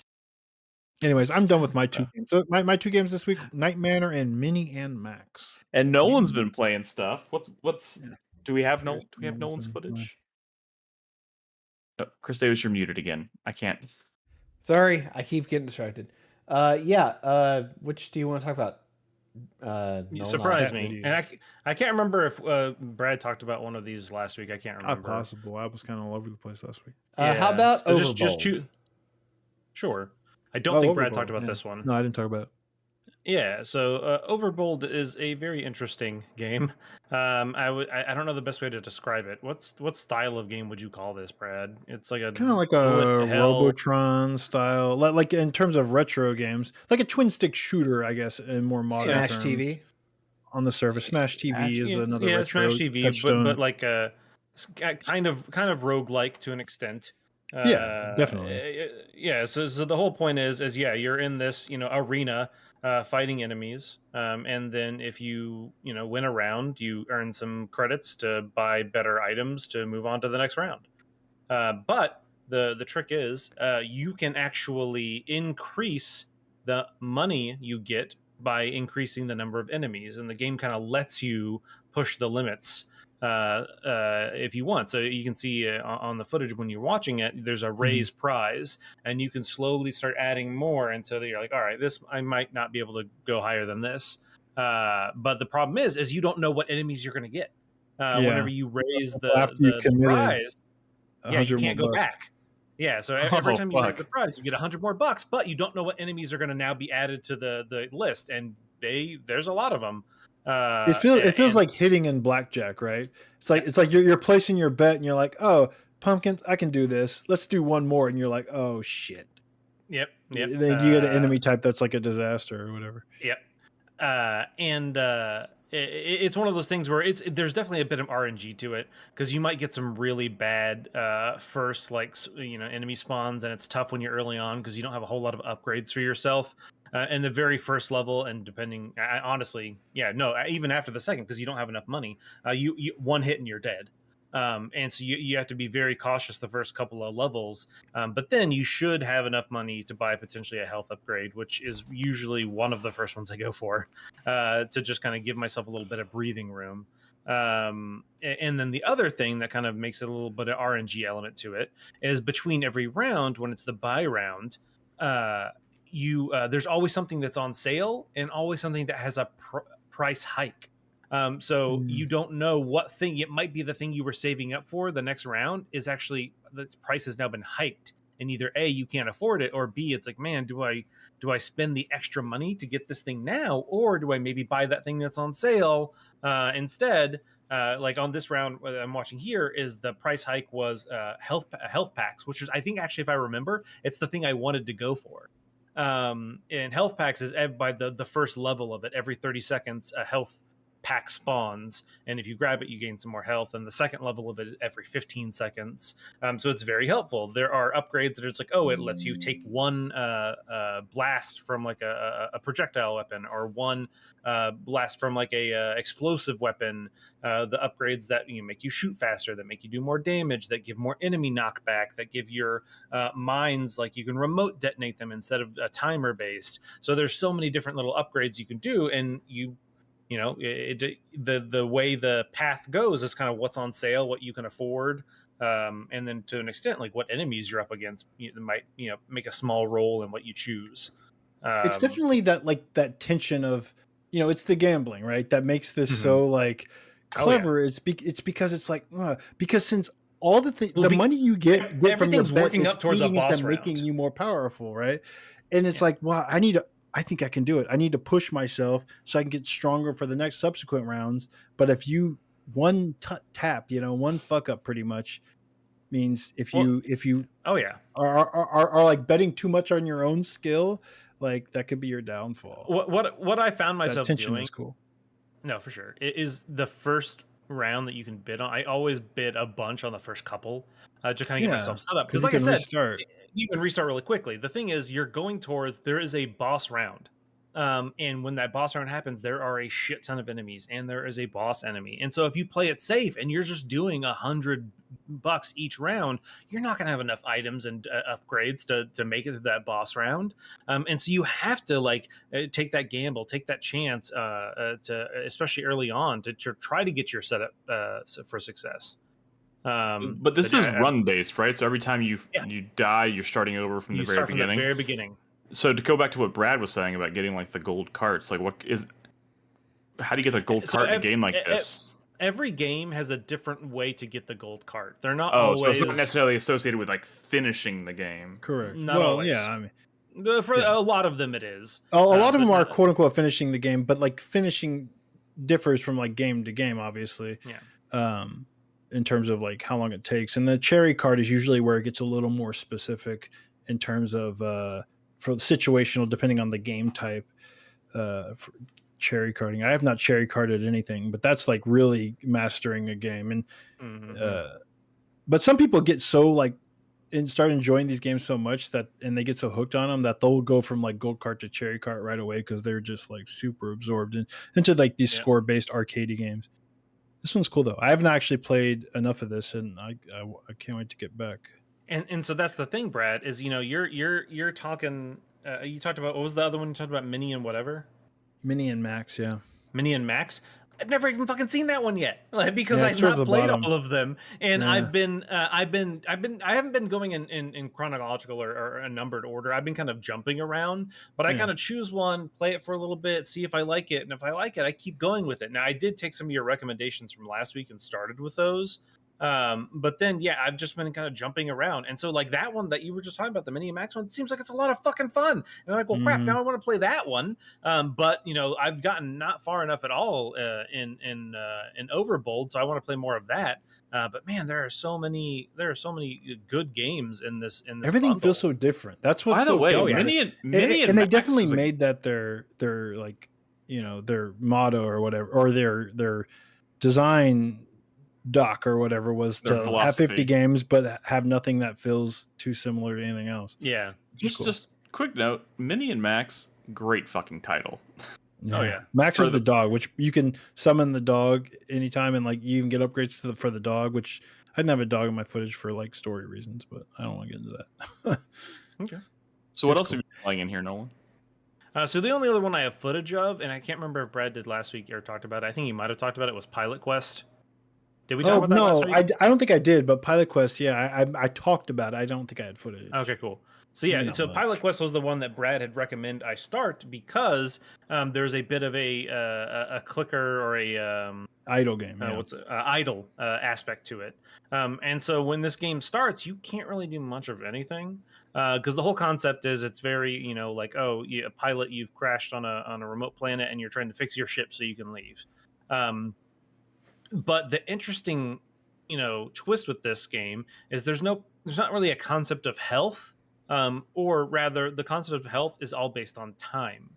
And so once you collect enough moon shards, which the only way you can collect them early on is by just smashing that crystal that's in the middle of the area over and over and over and over a Which lot. you only do like once. Correct. You have to do it a lot to kind of get the game going. And then you can give them to this tree and he'll plant a seed, and that seed grows a plant that will start, you know, idly producing crystals for you. And stuff like that. And then you can, once you have enough crystals, you can build a little house, and that will invite a person to your area. And once they're living there, if you get enough crystals again, because you do kind of need to smash a lot early on that crystal, you can create a workbench, and they'll start crafting ingots. And so it's this whole thing where it's an exponential growth thing. But Like as you can see game. here, no, it is very much like a clicker or an idle game. When I went into the wilds, I had a bunch of meat that was in my inventory, and that meat essentially gets converted into time. In this case, I have 3,000 seconds of time to explore the wilds, which is a long time. No, dude, I keep forgetting to come back to this because I get absorbed into other games. Yeah, I've probably played this one the most. I've been really enjoying this one. But early on, you're not going out there with 3,000 seconds. You're going out there 300. with if even like 300. But here's the thing: it's like I said, there's no concept of health. Every time you're hit, time gets taken away. So whenever you get hit by an enemy, so depending on the enemy, you'll get taken away for 10 seconds, 30 seconds, 60 seconds. Some enemies will knock a minute off of your time. Is it game over if you run out of time? So if you lose everything, if you run out of time, you lose everything you gain during that run. Oh, that sounds stressful. Early on, it is super vital that you're just doing these short trips, trying to get out there and earn some resources, because then you bring everything back and you can start pumping that back into, the guys who are, like I said, building ingots in your base, the adding more plants that are idly creating you these moon shards, because then you can take, it's once again like those idle games, like those clicker games, you have to reinvest in yourself. And so it's, when do I spend a little more time not using my resources so I can buy an upgrade to make my resource gathering process faster? This is I think your world's different than mine. This is a proc gen world. I didn't know that if it is. Yeah, this is not. At first, it looked like my map, but it was like, wait a minute, this is not my map at all. Oh, I didn't know that. That's pretty cool if it is like procedurally generated. But yeah, so there's you're gathering all these resources, you're upgrading your little like yo-yo, which is your primary attack, and eventually you get a blaster, which does less damage than the yo-yo, but it doesn't have bullets. It uses your moon shards as ammo. So now you're using your resources that you're trying to gather to try to like a Metro game. Your good bullets, or is it good money or whatever? I appreciate the reference. Thank you, Brad. Yeah. So yeah, so there and then there's dungeons that you go into with bosses, like Zelda style dungeons, with not really puzzles, but there are plenty of enemies, and then always like bosses at the end. And then, like I said, the whole point is you're trying to gather your ship parts so you can rebuild your ship, and then even once you do that, you have to like get fuel. Yeah, no, it is very Pikmin-esque. As well, but yeah, but you can see while I'm in the wild, I've gathered lots of moon shards and ingots and meat. And the nice thing about gathering that meat is you now have time for your next run. You can't ever use that meat on your current run. You can, similar to like Mega Man, find energy like pods or whatever they're called, energy canisters that will give you a little more time for this current run, which is nice. But for the most part, you're trying to essentially gather resources for taking back to your base to upgrade stuff, and then to convert into other units. So you can turn moon shards into moon ingots. You can 100 moon ingots gets you 1 science, and then you use science to in combination to upgrade your stuff. So it is very much 1 science. Yeah, but so to Brad's point, if anybody is playing UFO 50, if you've not started this game, start it now, because you want to get that idle process going, because when you're playing other games, you're still gathering those resources. If you turn off UFO 50, you just shut it down, the resource gathering is like super minimal. And that's what's so clever about it. It's not like this game, like the Zelda aspects of this game are like the most polished or incredible thing, or like, there's tons of idle games, but the fact that it's like part of this package and you're being rewarded by playing the other games in the collection, that's where it's like, oh man, they're working on a different level. So for a while, what I was doing early on, especially because, like I said, early on, your resource gathering is so slow in this game, is I would kind of do a bunch of stuff, go play another game for a little while. Once I either got through a level of that or kind of finished that or maybe got over it, I would turn it back off, come back to this to check on my resources, because early on, a limiting factor is you have your caps, limits to you have caps to your resources. So you can only have 500 moon shards or something like that. So you do want to go back to it every once in a while, so that you can spend those resources and reinvest them. Right. It's like a gambling mini game you can do, where sometimes you'll get good resources out of it with the Zoldonk coins or whatever. Otherwise, you'll or you can just you get an enemy out of the chest and it's like, oh crap, now I got nothing. But yeah, there's so much stuff. Also, both of the games that Nolan talked about tonight are like basically spiritual successors to other games in the collection. Mm-hmm. Which I don't even know if you've played them. But like, remember when you started Overbold, it was like referencing a character from another game. That game is like in the collection or whatever. It's like the opposite of Downwell. Super hard game, but it's that same character. Okay. Yeah, and again, a couple times you've mentioned this, and for anybody listening at home, like you've kind of just casually mentioned the lore of UFO 50 as a collection, and that's what you're referring to, because we said this last week, we didn't really specify this week, but like this, what's really cool about this collection is that like all these games are built within the rule set and the confines, the fake confines of like a piece of hardware that doesn't really exist. They've just like made everything up, and like they've made this tech that exists in the world of UFO 50. So all of these games are built with the limitations of that hardware in mind.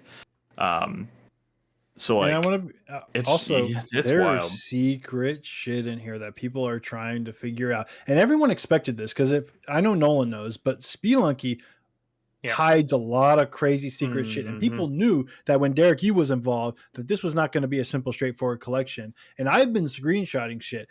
I was playing, I think it was that horror game, and I came across or some other game. I came across something that looked a little strange. It was like an icon that seemed a little strange, and I screenshotted it because it seemed important. Like, oh, maybe I'll come back to this later.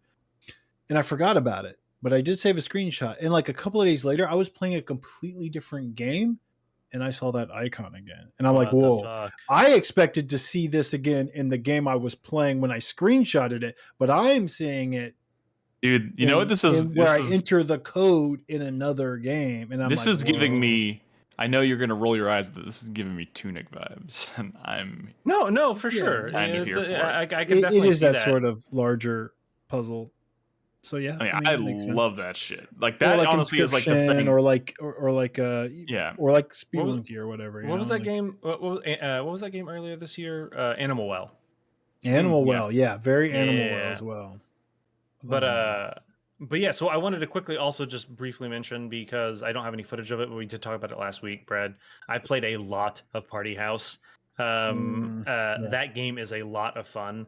And I think Brad, funny, in dude. reality, he only scratched the surface of that game when he talked about it last week, because what he was talking about, I'm like, oh, that sounds pretty good. But then I started playing it, and while I think you did a good job of describing that first level where you're trying to build up your popularity, but balance out earning money and stuff like that, when you start getting into those later levels, holy shit, the type of like systems you need to like The to complexity. use, the complexity, because it's like you're never going to earn enough resources by just inviting people to your party and then not getting too much trouble. Like you have to, there are like certain party goers where their ability is kicking everyone out. And at first it's like, oh, why would I want to kick everyone out? Well, it's because there are other people whose abilities is refreshing other people's abilities. So you'll get stuff where you have like a paparazzi, and when you use them, they immediately earn you the popularity and money from certain characters. So it's like, great, now I've done that. But then you, But it is so clever, right? It's because invite they're them back. taking pictures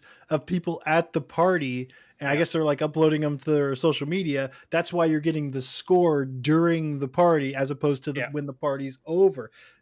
The writing, I mean, like the character types are fucking hilarious. I think like ingenious the way they turn like the idea of like this type of party goer into a mechanic, and how it makes so much sense, and it's hilarious. I love it. I love it.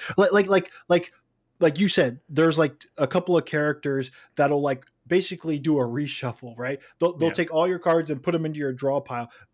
And what it says is like they'll move all party members outside. The grill master does that, of course, because he's the grill master, and the grill and the burgers are ready. And then like the basketball player or something, because he's playing a game and everyone wants to go play hoops with the basketball athlete. It's like so clever. I love it. Dude, that game is, and maybe I don't know, maybe you just hadn't played enough last week when you talked about it, Brad. Which is since then I've gold carded it, and I'm working on the cherry, which is I believe 6 in a row without losing, or all 6 of the scenarios without losing, which is oh my god, this game's got y'all hook, line, and sinker. Holy shit, dude, it's good. It's a good ass game. Are either playing this on Steam? Yeah, both of us are. Yeah, cool. So I ended up buying it because Brad kept playing it, so I wanted to play it. So I ended up buying it. This is the brilliant part. My Steam hour count is wrong too, because I was playing in offline mode, so I could play the same time as Nolan. Yeah, but I do like the family sharing. Yeah, that is pretty fun. Cool. You still got to send me that family invite there, Brad. Oh, should we talk about that on the podcast? Are you saying we have one more spot in our family? We have one more. Should we talk about it, or should we keep it secret? It's not. Oh yeah, we have one more spot in our family. Brad wants people to bid on it. Well, I mean, Chris Davis wants in, and he makes sense. But for years, he's kind of like spurned our library sharing requests, right? Right? I wouldn't necessarily. We're just gonna let him into the family. I feel like maybe he needs to buy a game on Steam that we really want to play, like each of us, and then he gets into the family. This is called blackmail. It's not blackmail. It's like you got to bring something to the table. Oh, this is quid pro quo, is what this is. See your library and decide. You can see my library. It's available. I could have to my Prince of the friends. Universe. That motherfucker plays everything. What's his? No, I'm just kidding. Also, I bought you a game last week, Brad. What are you talking about? Wait, what'd you buy? Well, yeah, I bought him a game and sent it to his What is Steam that? How's account. that help me? You got a free game. What the fuck are you talking about? Oh man, it's already in my library. What are you bringing to the table? I guess I could play Alone in the Dark, right? You got that on Steam? Don't take the bait. Don't take the bait, Chris Davis. I mean, I'm saying we tried to share with this man over the years. Don't Give take me the all bait. this shit on my birthday. How could you do this to me? It's your birthday? Wait, Yeah, is it today's your my birthday? birthday, by the way. Yeah. Are you fucking serious? Yes. Oh my god, what is wrong? Hold on. I've not Oh looked my at god, it is. It's calendar October today. 1st. Were you Oh keeping my that a secret? I God. feel like that's an easy No. birthday to remember too. Oh my Shame on you, Nick. God, it is. myself. What is wrong with me? Happy birthday, Chris Did Davis. everyone know Thank that? you. Were you waiting for people to remember? Are you one of those guys? Come I on, was Here's going to what- bring here's up my what's gonna 4-player happen. minute, but then you just got after me. Here's so- what's gonna happen. This week's episode is called Happy Birthday, Chris Davis. we're gonna let him into our Steam family as his birthday gift. There we go. Now you have to do it. You buy a lot of man. Steam games though? Because motherfucker, if I see you buying shit on Xbox instead of Steam, I'm gonna be like, I play plenty of stuff on Steam. I know, I'm just kidding. Well, happy birthday, Chris Davis. Thank you. Yeah. That's not nearly as embarrassing as the time I asked Brad what his birthday was on his birthday so I could buy him plane tickets to E3. And he That was just just wouldn't funny. and he just wouldn't tell me. He was just like, I was like, Brad, seriously, I need to know your birthday. And then finally he was just like, motherfucker, it's today. Yeah, that was pretty funny. Oh, I'll never live that down. Anyways, Chris Davis, Yeah. you did say you've been spending most of your week playing games that have been out for 20 years. Yes. Yeah. What would you like to say about that? Saturday for the anniversary, I played through the GOG version of Resident Evil 3 Nemesis. Oh, that was the anniversary. That's why you did that. Okay. It's I was not like, that's random. Technically, the anniversary was like a week or two ago, but Resident Evil 3 starts out on September 28th. That's like the first line of the game. Telling the That date. is true. So like a lot of people just played on that day, called the anniversary, and that's what I did. Shout outs to a guy named Ace in the YouTube chat. Like he was with me through the entire stream. I beat the game all in once, and he was providing me hints and details and a lot of help. Wait, you need a lot of help. I mean, isn't that your favorite Resident Evil game? It is. It is. My thing about the original Resident Evil 3 is that whenever I played it, I never fought Nemesis finished. except for like the primary boss fights with him. So like I was having to like learn how to do the proper dodging people mechanics. fight Nemesis outside of the boss when you're fights? being, you can Yeah. kill him to you get can. Yeah, upgraded. yeah. Never mind. Yeah. You're right. You can like take him out temporarily. And You've done that have a stuff. It's been a while. I forgot you could do that. No, yeah, no, Chris Davis. I feel like he's talked about. No, I've never done that in like the original game. I did it in the remake plenty. But it's because I didn't understand the reaction and dodge system in the original game. It's not very well explained to you. Like I never engaged in it. So whenever I was Calling it a fighting system Nemesis, is I ran away. generous. In recent episodes, we have learned that you had not finished Resident Evil 1 or Resident Evil 2. You had finished Resident Evil 3, though, right? I had finished Yes. Resident Evil 2. I remember nothing of the game. But I think what Brad's getting at is he wants to make sure that you have finished Resident You Evil are 3, a which Resident is your Evil fan, favorite right? Resident Because Evil you game. definitely present as one. Damn it! I mean, when Resident Evil 1 came out, I was like 11 at the time. So like it creeped me the fuck out and I stopped playing. Well, sure. Yeah. That's why I didn't But play you- Silent but you- Hill 1 back okay. in the day. A game that was actually scary. What Wow. was the other game you played this past weekend?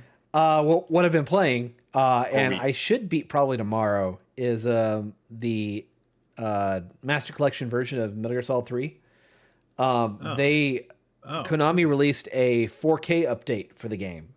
So the textures are considerably better, That's a and long they did a game. lot of bug fixing. You couldn't just wait for the remake. I mean, it's fine. I mean, No, I wanted Brad, to like the have remake that doesn't basis have a of release comparison. date yet. God damn it! Yeah, I wanted to have that basis of comparison because I mean, the last time I played Metal Gear Solid 3 before this was probably 10, 12 years ago when the HD collection when's the originally came last out. time you played vanilla though? Okay, define vanilla. Are we talking like original PS2 release or subsistence, or what are we talking here? Vanilla, it means 1.0. Yeah, Original Snake pre-subsistent. Eater, probably when it came Yeah. out. Same. Because no one goes back to that version, right? Because why would you? Why? Yeah. No. Why would you? Yeah, Yeah, it's I mean, interesting. the top-down camera, it was just it aged like milk by comparison with Metal Gear Solid 2. Yeah. Yeah. But the cool thing about my playthrough this time around was that I started doing some mods. So the first mod I did was I removed the piss filter, so the game looks a lot better and prettier, in my opinion. A piss filter. Nolan's giving you serious Disagree. side eye for calling it a piss filter. Disagree. Give me the piss. That's Okay, a quote for the that's- ages. I love it. That's a stance. Also, there was a mod to incorporate what is the that mod crouch called, walk mechanic. Chris Davis? Huh? What is the piss filter removal mod called? I'm kind of I want to look at some screenshots. I'm curious. No green filter or whatever it was called on Nexus mods. You'll see it. It's and it's literally just you tap a Green tint hotkey. remover. Yeah, there you go. It's very light, but I appreciate it. So, the other mod that I really wanted to do was somebody found a way to insert the code for the crouch walking mechanic from the 3DS release of the game and put it into this. That is nice. That is so nice. I have been using that, and it is Man, what a really game useful. that has so many different You versions. can It's essentially like, do that in the new one, right? Yeah. Yeah. Is there even a benefit to that though, with the way that's designed? Well, I mean, yeah, when you're crouching, you move a little bit faster than when you're increases your crawling, ammo. obviously. But more importantly, you Yeah, keep that's your okay. higher camo index. Yeah. Okay. Also, Yeah. I prefer the piss filter. I'm not gonna Okay. lie. To each their own. Well, it's the artistry, Nolan right? is You know, pro piss.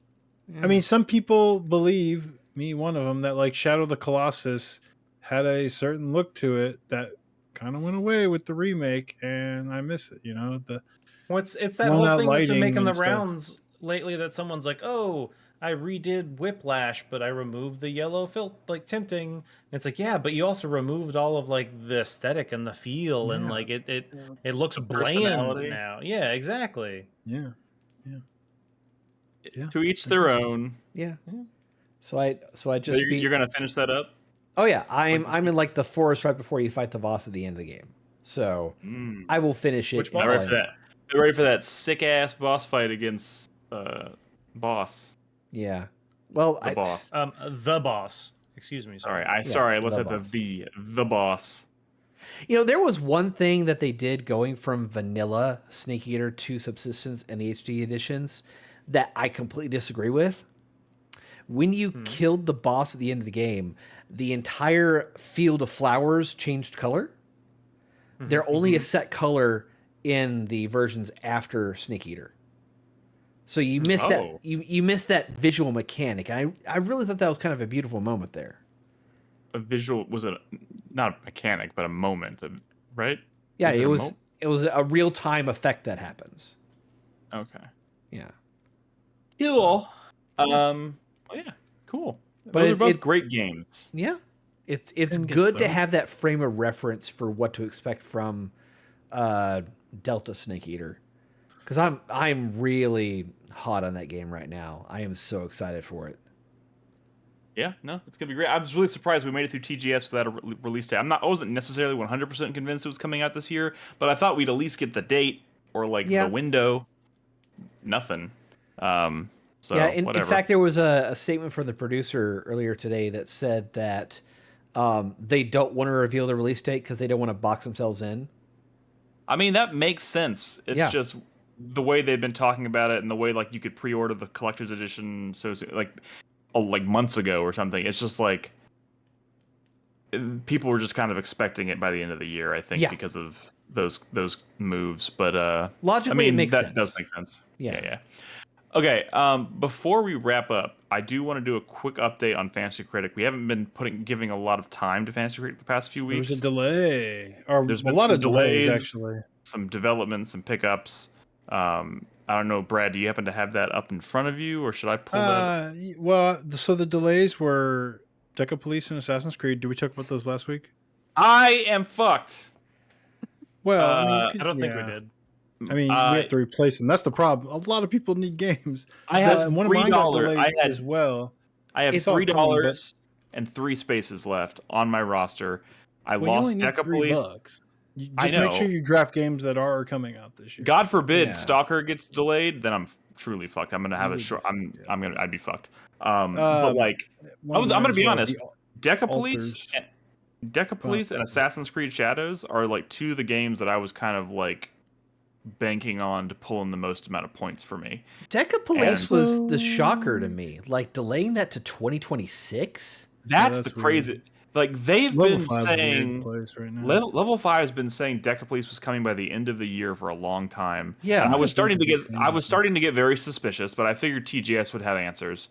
And sure enough, it did. But the answer was it's coming out in 2026. It's skipping a whole fucking year. Yeah. Which That is is insane. It's insane. So I'm fucked there. Assassin's Creed Shadows got delayed, I think, which is kind of in response to some of the controversy. Don't put that narrative out there because I don't think that's true. I'm Let's okay. not give I'm them just, power. I'm I don't think any of speculating. that bullshit has anything to do with it. I think All it's right, just fine. That's it's fair. a busy year and games are hard to make. Fucking mean, Ubisoft delay shit all the time. Outside of Fantasy Critic, I think that's fine because it was coming out so close to. Yeah, I mean, it was like coming out days actual delay before. reasons are good, right? It was I mean, coming actual out delays are days good. before Stalker, and quite honestly, as much as I'm excited for Assassin's Creed Shadows, Stalker kind of has my heart right now. So that's great. But Fantasy Critic wise, it's coming out in February now, so I lost it. And then I bid on 3 games, $1 each, and they were all random indie shit. I was like, most people probably don't even know what these are. Were you throwing darts at a dartboard? I mean, No, I so was let me- doing research, you bitch. You always tell me to do research. I do the I'm research. kidding. The only one that I thought was dicey is that horror game, which is the one you ended up Which is the with. one I fucking won, goddamn. It's the one because I was doing research and I'm like, what is? I mean, this could be anything. I mean, I guess it looks kind of cool, but Post trauma. on that one, I'd be worried about like, are people even going to review this? Let me ask you this: do you still have a free drop? Your free drop, or did you use that on something? Let me double check. I think I do. But like, the free drop is only valid if it gets delayed, right? No. The unconditional drop, the one that lets you drop something on your roster, even without the delay announcement. We each get one. I think most of us have haven't not used used my ours. unconditional. Yeah. So no one has used theirs according to when my. When does that horror game come out? This month. Now that it's you October. can't drop it because you have 3 slots and $3. Yeah, I literally have to fill now 2 more spots, and I have $2. Oh, yeah. I was so worried about getting in that situation, which is why I sold Dragon Age, because I didn't want to be in that situation when shit got delayed. And sure enough, I would have been because, well, I don't know about Silksong and the altars. I was sweating the altars, thinking that might get delayed, and sure enough, it did. I think they were waiting till after the launch of Frostpunk to ultimately make that decision, and it makes sense. Probably all hands on deck on Frostpunk right now. To Slade in chat, who's saying he thinks I used it on the counter pick that I dropped. I did drop a counter pick, but that was my that's a super drop. I'm talking about the one unconditional drop that we all get. Right. For free. So yeah, that happened. So we'll see what happens. Now I got to figure out how to replace the altars. And there's a lot of people with a lot of money. I'm also don't have much money, so I think we're all just going to be kind of bidding on random shit, hoping that it comes out soon. Which, there's stuff. Stuff is coming out. Well, yeah, of course. In fact, I'd argue, and I don't want to say them, there's larger games that are coming that have still not been bid on. I expect to see them in the upcoming weeks, but I mean, look, big publishers. Yeah, there is one game that's huge, probably one of the biggest games of the year that I gave serious consideration to, and then I started looking back over the history of that series over the previous years, and was like, I know which one you're talking about, but I think people are more excited about this one than the one. Well, no, I don't disagree, but I was also like, I talked myself out of it pretty quick. I know things are. Last year was the alluding to Call of Duty series has ever scored. If we're thinking, we're alluding to Call of Duty, yeah. And if you look back over the Call of Duties over the past 5 years, the highest one I found was like a 78, maybe 78. Last year was the one that was tragically bad. Call of Duty has not been like a guaranteed banger as far as critical reviews in a long time. But what is this? This looks great. This is the Blops year too, but like the last few Blops have kind of flopped. No, they haven't. Blop. Cold War was fine, and that's the best descriptor I could possibly give for it. Yeah. So I just I kind of talked myself out of that. You got to you got to pop into the shooter channel and find out if it's worth it. I'd be too scared to bid on that. So yeah, that series has also been quite high. So real quick, just kind of the last few So Europa was picked up. That was one of the other games I bid on. Europa was picked up Looks by who ended up getting that? I'm looking at the history here, and Crispy? I think it was who's accidental on top of the sheets, fully clothed midday naps. Lego Horizon was one that was like a crazy scoop Is because that Carlos? I think it was Crispy. Oh yeah, I guess it is Crispy. Lego Horizon was one that Ed bid 13 and Nolan bid 14, which is good which is cool because it's like, you know, that was the one where it's like, I'll do $10, but he's gonna do 11. Let's do 12. But he'll do 12. I'm gonna do 13. And Nolan did one final, but I bet he's thinking I'm gonna do that, and he's thinking I'm gonna do that. So I'm gonna do 14. And for it to actually come down to $1 difference is actually kind of fun. It's pretty funny. It's probably cursing this motherfucker. That was actually a good pickup. I mean, it makes me feel a little better that I didn't even have the funds to even compete with that one, so I didn't even bother. That seems pretty safe. Like I don't see that being like bad. The random one that I can't believe, I just kind of stumbled across this game. I was like, oh, that looks pretty cool. It does look cool. I watched this for the first time.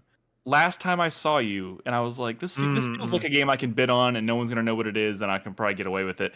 Nope. Who the fuck got that? Nolan. That's the problem. There was 13 spots to fill or whatever, so everybody's looking at everything. So it doesn't matter what you introduce, everybody's going to be peeping these fucking trailers going, the problem, this does look pretty good. That's public bidding. But I'm telling you, y'all don't want to do private bidding. I don't want to do private bidding. I like the, I've decided, I don't know if I shared it like officially on the podcast, but if I end up winning 2 years in a row, I will completely step away. You can make all of the league choices set up for next year, and I will with zero input for me.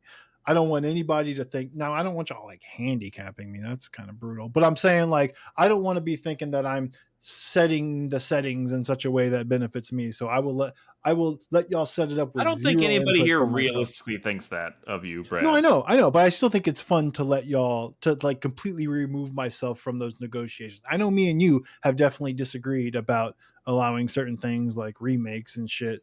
So I will recuse myself from those discussions. Fair enough. But I am already kind of thinking about next year a little bit. I mean, I am too. Now that I know I've Monster Hunter's like 1 or 2 pick, right? Surely. Well, yeah, of course. That'll be probably one of the first things to go. Okay.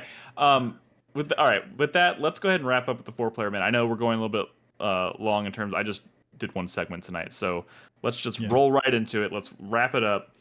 4-player minute. Brad, Nolan, what's your final thought for the week? Oh, what the fuck, Nolan? You're going first. Sure. No. Yeah, I can. Obviously, per usual in all eternity, my sweat is just games. There's too many. I have not finished Astrobot. I'm playing all this UFO 50. I started Zelda. I'm still playing some Pokemon on the back. And so, you know, there's just too much going on. On top of all of that, I'm trying to do nursery-related stuff. We're trying to pick out paint colors. Paint colors look so much different on swatches in the store than they look on your wall in your house. The wallpaper sample though look really good. Motherfuckers. And the wallpaper does look good, and I have it temporarily hanging on the wall with just some like paper clips, not paper clips, whatever those like push pins, binder clip things are. No, not the push pin, but I didn't even do a push pin into the wallpaper. But anyway, because I'm trying to put up, you know, big, you know, I'm doing like kind of 3x3 samples of paint all over the wall in different shades. Trying to figure out one that looks good, and it's like, okay, well, it looks good now, but hold on, the sun's not up. Let's see what it looks like when the sun's up, because that's going to change things. And the other problem is I didn't think about it. When you're going to paint different, test colors, you got to wash out your paintbrush between each one, because you don't want it like tainting the samples. And so it's like, oh my god, like, and I think I've done 1, 2, 3. That's why you just buy like 18 paintbrushes, right? In retrospect, I should have bought like a bunch of cheap paintbrushes. I have like 8 or 9 different samples up in the room, like on different spots on the walls, trying to figure out the best color. And so it's just like, man, just like one thing after another. And then I've been doing all this yard work recently because I'm trying to get my yard nicer, because I'm like, man, we got a kid on the way and I want them to be able to play in the yard. But it's not like I can just start that when they're ready, because then the yard's not going to be. And so I'm just like, oh my, it's just like one thing after another right now. Pretty much endless. Yeah. But yeah.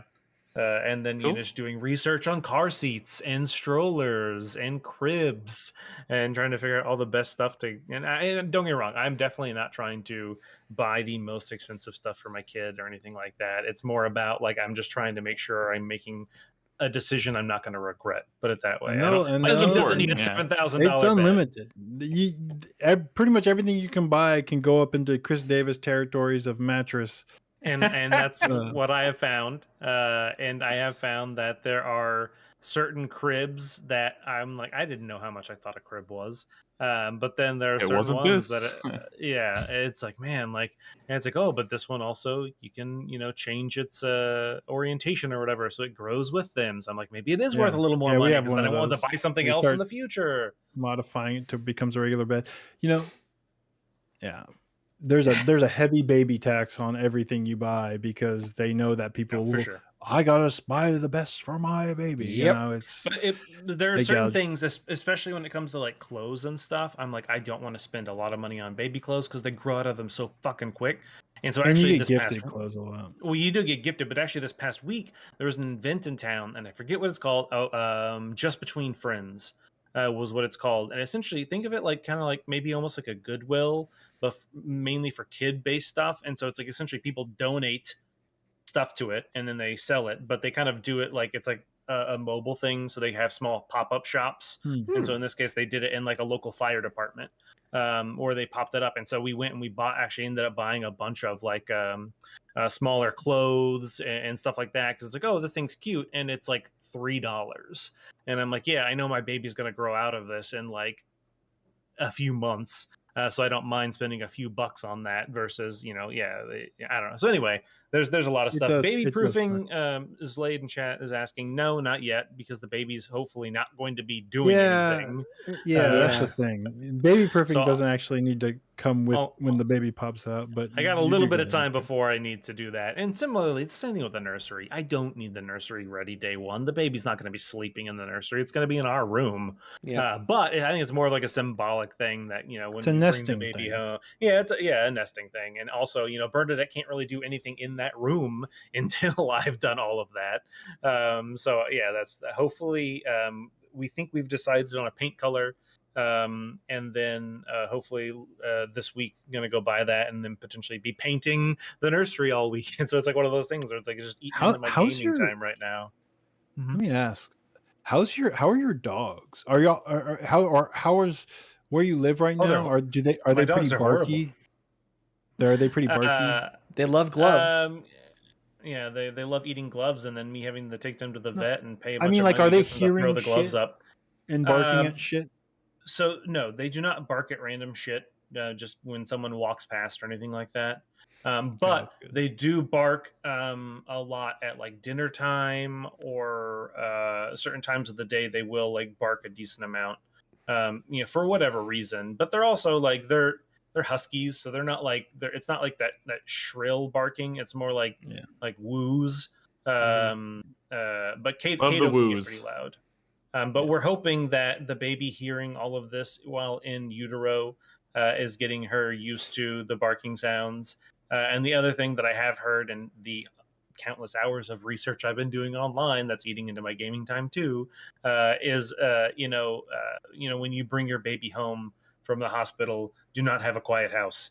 Do not try to be silent. Do not try to make it run the vacuum, make lots of noise, do lots of things, because you want your baby to get used to that stuff. Yeah. So hopefully she gets used to the dogs barking. Like I said, the main times they do it are like kind of dinnerish times. Maybe when we're like right about to go outside and they're getting excited, or unfortunately we started a bedtime routine with them where to convince them to go upstairs at bedtime, I started giving them some little dental sticks, which I guess is also good for their health. That's what we do for Evie, and she is the most attentive bedtime dog, and almost on the dot, 9:00. She's like, it is bedtime. She's trying to get our attention. She wants to go outside, and when she comes back in, she goes straight to her crate and she looks at us like, okay, give me a dental treat. Yeah. And we give her a greenie every night before bed. So I hear you. Unfortunately, my dogs aren't Single aren't that greenie. well, they come in different sizes. Yeah. You can get small ones and you can get Yeah, huge it's like ones. this long. Yeah. That honestly, I don't even give my dogs the large dog greenies because they're so fucking big. They're like huge. I give them the medium-sized dog ones. Yeah. But yeah, unfortunately, Kato is not that direct and subtle, and he just yells and he's like, "Give me the fucking treat! Give me the fucking treat!" As soon as it's like that time. So hopefully the baby gets used to that when she shows up. Okay. You just What's make sure I know we've you- had this conversation. make- What's make the sure due you, month or the month again? So the due date month, whatever. Sure. She's Okay. due on Cyber Monday, Oh shit! December 2nd. Damn. Make sure you give lots of special time for your dogs, because with our dogs they became sort of like when you're so tired and frustrated and they start barking, you just be like, "Fuck you! You're the reason all this sucked. You woke up the baby." They don't know what's going on, but they do become for sure. kind of a target. And when both of our dogs died, it was like, oh shit, are we gonna start taking it out on Henry? When we get all frustrated. Yeah, no, but you gonna bring a blanket home from the hospital early to get them used to the smell and all that? Yeah, that's the plan. Yeah. Is to bring like a blanket or a hat or something like that. Yeah, just to get them used to it. And I don't think Kato knows because he ain't got much going on upstairs.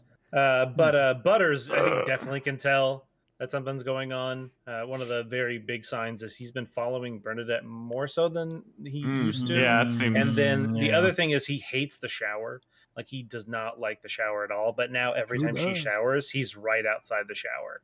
And so that's like very odd for him to do. He's good. So Yeah. yes, Potatoes a hide. Yeah. yeah. Still Kato's one of my favorite podcast, not even a podcast, 4-player memories is when Hyde ate Chris Davis's Chipotle burrito. Chris Davis's reaction to that was, I was dying. It was so funny. I was upset with your dog. Oh, he ate the whole fucking burrito. It just came back. And Yeah, that how one's did, how on did you. you not like?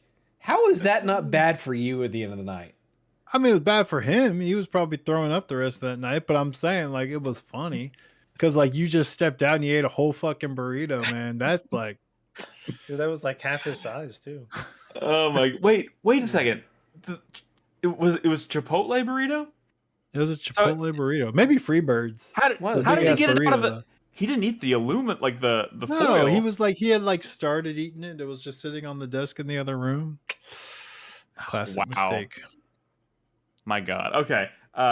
Brad, are you ready for your final thought? Oh, no, actually. Oh my God. Too invested in listening to theirs. Chris Davis, go. Fucking okay. All right. Well, house update because fuck all of Oh you. my Yeah. God. I too am looking at paint and how to decorate my office. Got samples. Chris I've Davis been just looking held at. up dark paint blue. swatches. Yeah. Are you going with that dark of a blue? Not the. I'm more going for this one. I like this color. Okay. It doesn't come through well on a webcam. So I will say this. What I Also learned the same about thing. They don't come well on photos either. Trying to take a photo to show someone, like, Yeah, no, true. Just it looks so realize. much different. Just realize when you put a paint color on a wall, once it's like covering the entire wall, it like intensifies the color Go lighter like, than tenfold. you think. Yeah, go lighter than you probably think you want, because if you start dark and you put it on the wall, you're gonna be like, holy shit, this is oppressive. This is an oppressive blue. this is actually the lightest of the blues I was looking at. So, and I'm not going to necessarily start with my entire office. I'm just going to do my accent wall. And go for that for now. Okay, so I think starting with an accent accent wall. wall Okay. might give you a Yeah, good yeah, idea yeah. too. Yeah. Man, we're old. We're talking about baby stuff and painting walls. What is happening, guys? My drywall should be start Some going people up do this this when they're week. like 22. So I know. I think we're Yeah. So I'm just True. That's true. my dinners for the week are cereal and then peanut butter sandwiches. I'm Yeah, that stressing. mattress really got you hard, huh? and Yeah. Peglin. Don't forget Peglin. And over Peglin really Tactical Breach Wizards. Peglin really sent you over the edge. that $6 difference could change your life. You It know? could. Absolutely. Honestly, not the most efficient dinners like price for like what you get. I mean, you really need to be looking into like fried rice is a really good one that gives you a lot of like food for the money versus like peanut butter and jelly. I have a lot of rice. I bought like a 20-pound bag like earlier this year. Okay. My problem is that I have And it lasts you more than a week. I've still got probably like 17 pounds of it to go through. Y'all But are my problem is y'all that are I fucking don't have killing me. I don't have a wok, and I'm on an electric range, so it's like I can only do so much for fried rice. Y'all are What is the cost benefit analysis on like when you're weighing like months of PB&J versus $6,000 mattress? Like where is the quality of life here mattering most to me? Well, it's more like I'm not spending $20 a meal. I'm spending maybe $1.50 on a meal. I'm not, You're right. It adds up, but I mean, meal, like, but are you happy? $6,000 a mattress. I eat basically the same lunch every day, and it's not because I'm like weird about food, but it's a cup of ramen from the store because I'm tired of thinking about what I'm going to bring for Guys. lunch, and I found one that was pretty good. I'm gonna be Yeah. honest. Y'all are fucking killing me, Brad. You better have something that's not domestic in your fucking 4-player minute. What are you I talking talked about? about games. You did. You did. To be fair, you did. That was not the bulk of it, though. That's true. That's true. But that's the bulk of my life at the moment, unfortunately. I totally get it. But Brad has no excuse. Shutaro Ida. You might not be too familiar with the name. He's the director of Bloodstained 2. He stepped down, diagnosed with cancer, and they're kind of refiguring out. Wait, they're how to making proceed. Bloodstained 2? Yeah, Bloodstained 2 is in development. Wow, I didn't even been realize that.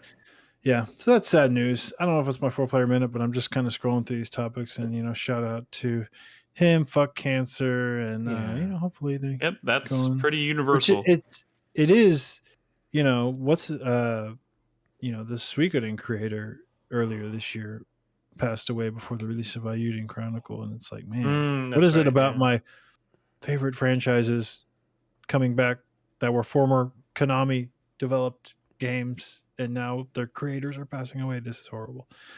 Anyways, yeah, no, my 4-player minute is about one player now. Let me end with one more analogy before I get booted from this call. To me, and because I have been focusing on basically the number, right? And I want to be clear here. Remember, the people who are listening to this podcast at home have no fucking clue what you're talking about. It was about an indie game that was, basically one person was playing. We were talking a lot about it before the podcast, and I was like, I was really harping on the fact that like this is not normal failure. Like one person playing the game is maybe no one, right? It seemed so low to me. It scared me. And to me, it feels like the gulf between like streaming to no one and streaming to like 50 people, 30 people, right? Like it might not seem like a big difference, but in my eyes, there's a gulf there, and it's all the difference, right? Like streaming to no one is like soul crushing, right? It's like, why do I even bother? At least when you're streaming to 30 fucking people, people are showing up, right? Maybe you're not making a living doing it, but at least someone is there to appreciate your passion, your artistry. When you feel like it's no one, it's like, why are we even in this business? And it's sad. I don't want to end on a sad note, but I have been thinking a lot about that. And that sort of streaming analogy just sort of popped into my head because I don't think anybody could keep it up knowing that no one was watching their shit. It sucks, man. Right. Also, on a positive note, shout out to because I did just say two sad things. Shout out to Silent Hill 2, man. I feel like this remake, I'm happy for you, Nick. I think this one's coming together. And I played a lot of Silent Hill games, but I'm famously like maybe not as big of a fan, right? As like true diehard Silent Hill fans. I played a lot of them during my horror streaming days when people just wanted me to play horror games. That was like the first time I played most of those Silent Hill games. And I had a good time. And I'm seeing this one and I'm like, maybe I'm still not a Silent Hill girly like Nick, right? But like fucking October, man. At least the timing's right. I'm ready. I want to play a horror timing- game, the and this one looks timing is pretty right. good. So like, there's a lot of baggage with the series, but I feel like it's a lot of baggage that the fans bring to it themselves. Like, there's a lot of like infighting amongst fans, and you hate to see that in a struggling series. But as like, I view myself as kind of a Silent Hill outsider, and I'm just seeing like it was a pretty like decently budget horror. I mean, so many of our horror games are like fucking indie games and shit. Like that fucking one I was. This is a showing project earlier. This is a project of all okay. the things you could do in the Silent Hill franchise. This is like the one thing that you just wouldn't want to fuck up. Like, I don't know how much faith I have in the other projects like Silent Hill F or Silent Hill Townfall. I hope those come together. But like, even if this is a huge success, I still don't know how I feel about those other projects. But it's nice to know that like a loving remake of this game in particular, which is one of my top 5 games of all time. It's a goat horror game. Seems to be coming together. Of all the Silent Hill games I played, I didn't play Downpour. It was my favorite. I love you guys. Can I bow out? Yeah. We're take care of something. Okay, I know we're wrapping up, so I just wanted to not feel bad. Yeah. Love you guys. Good. Podcast, fun times. Yeah, you're good. Appreciate it. Talk to y'all later. Bye. Bye, guys. Oh, Bye. No, we're not. I said bye, guys, like I'm leaving, but it's really just bye, Nolan. Anyways, I totally, I hear you. I hear you, Brad. And my final thought for the night, since you took care of Silent Hill for me, I'll mention, because no one's mentioned it yet, but we got our first trailer for the second season of The Last of Us on HBO.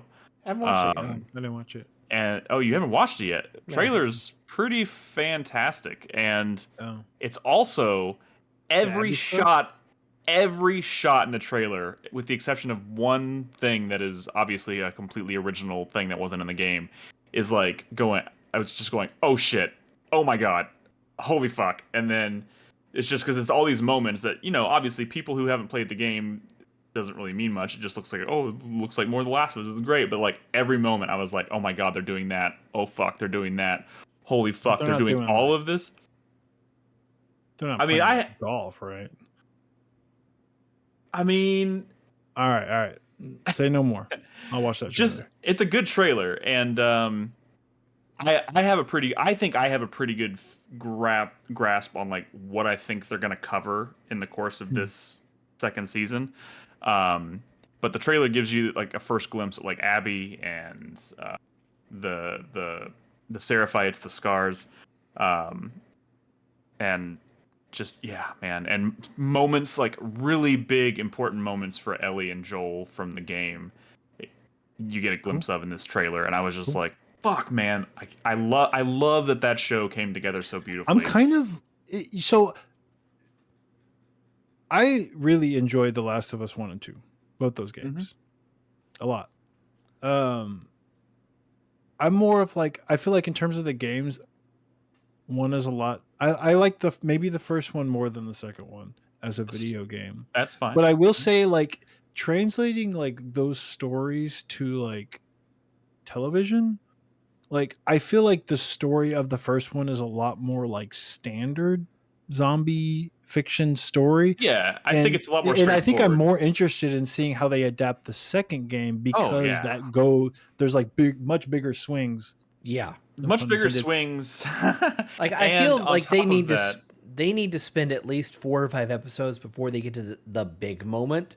Dude, I'm pretty sure this season finale we're talking. I am pretty sure the season finale of second season is that moment. Because first of all, one thing we do know already is that the second season of the show is only 7 episodes. Okay.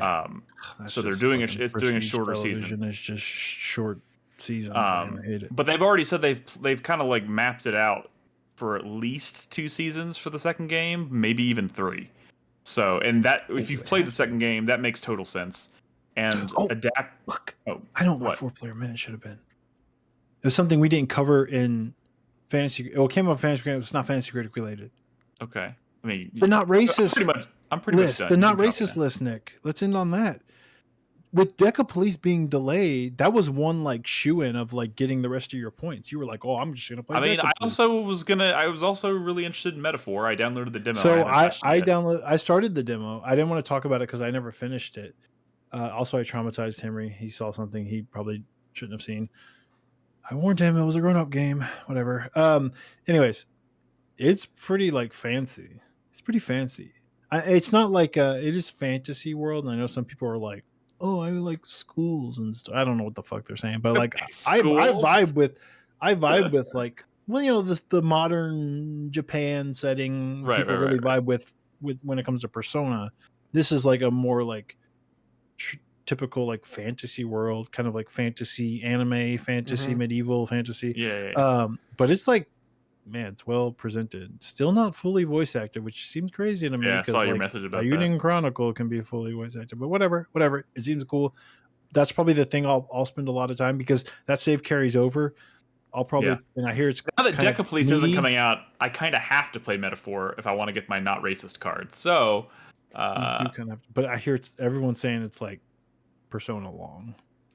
Yeah, and I mean, like maybe Persona 5 long. I mean, let's be clear long. though. I didn't think Deca Police was. How many points is that, by the way? Do we know where you're at? You did Persona, Dragon's Dogma, and Rebirth, right? We'll have this conversation. I mean, I haven't finished Rebirth yet. We'll have this conversation off the feed. Yeah, we'll have it off the feed. Good night. Did y'all? Bye. We gotta go. Yeah, this is it. This is the show, guys. Did y'all see the Yokotaro promotional video for Metaphor? No. Oh, wait, no. Yeah, I watched it. That was cute. That was really good. Yeah, you know, make another fucking Nier game. Stop being cute. Damn it. I think he's just waiting for Square Enix to give him the green light and give him the money. These gotta have been working on it. So to answer your question, Brad, I have 6 points right now between Persona 3 and Dragon's Dogma 2. Metaphor will get you there. 1 point for Rebirth, which I'm closing in on. Of course. And Metaphor, I don't know how many points you said Metaphor was going to give me. 3? 4 points. 3 points. 4 points? Oh, yeah. Metaphor will take me across the finish line. But you got to finish Metaphor. I got to finish Metaphor. Fuck. Okay, anyways, guys, thanks for listening. 4playernetwork.com. You can find all of our episodes there. You can watch us stream these podcasts every single night, every single Tuesday night over at twitch.tv/4playerpodcast. We'd love to hang out and just talk about video games, catch up on what's going on in the industry. We hope you'll join us. But most importantly, if you like the show, if you listen, and you want to just be a part of the community in general, you should be in our Discord at discord.gg/4player. Shout out to everyone new who's joined the past few weeks, I suppose. I've seen a few people trickling in here and there saying hello in the introductions channel. A lot of those people kind of say hello and then kind of fade. Like I don't really see them popping up everywhere, but like I know they're there, they're lurking. So shout out to those people. But we do hope you'll stop by and hang out and talk about games with us. Acknowledge the lurkers. Don't call out the lurkers like you see them. That's just scare them away. Lurkers want to lurk. Lurkers do want to lurk. And shout out to all the lurkers in chat who come by to watch us record these. We appreciate it. But anyways, yeah, thanks for tuning in, guys. We'll be back next week. I should really start splitting these shows into 2 episodes, or 2 segments again, because this is a long segment. So I done goofed. We'll see you next week, guys.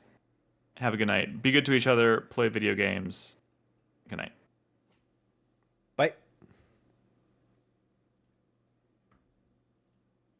What are the numbers? 811.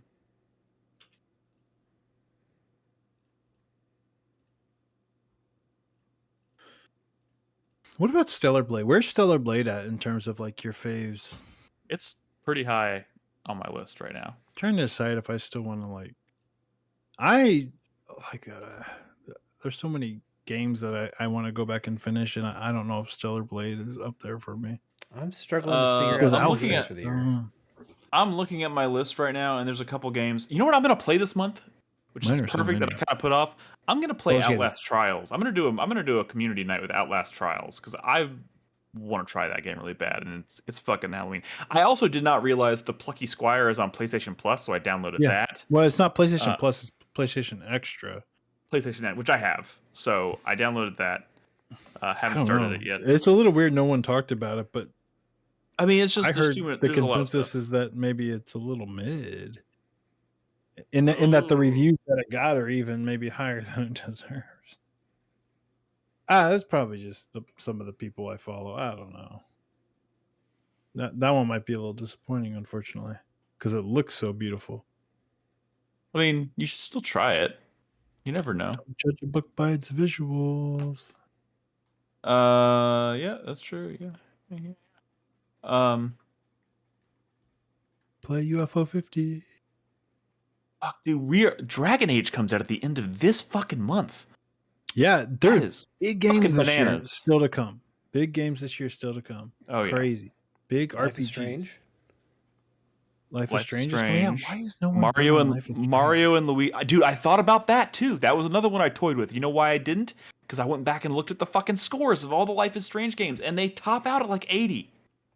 Yeah, Even but if like they're- at this even if point, when everybody you're loves just them. trying to fill spots, people are rushing to get games. I I'm don't think that's like I'm trying to fill spots with games that are going to pull some points because I just had to give up Assassin's Creed Shadows and Decapolice, man. yeah, but It's like not looking too good. Ubisoft is not really like firing on all cylinders these days. Maybe Life is Strange does better than an Assassin's Creed in 2024. We don't know. We don't know. Maybe. Like the Altars I picked up the Altars. It was originally bait. I did a $1 bid thinking someone else was going to grab it. And I just sort of ended up with it. So the fact that it's gone, I'm not even like that sad about, honestly. But then I played the demo and stuff, and I'm like, that's actually a pretty cool game. I'm probably going to draft. I mean, maybe not draft it next year, but at least bid on it. Wait, which game? The Altars. The Altars actually looks really cool. It does. It is a game I definitely want to play. There's still lots of cool stuff to play and talk about this year, for sure. Oh my god, for sure. Too much. Especially, I mean, Silk Song is still coming. Shut the fuck up. We all It's want gonna be things. game of the year. That ship has sailed, Yeah. Brad. That ship is dead in the water. I told y'all I got all the bots and everything in Astrobot. Mm-hmm. I really like that game. It's not like my game of the year.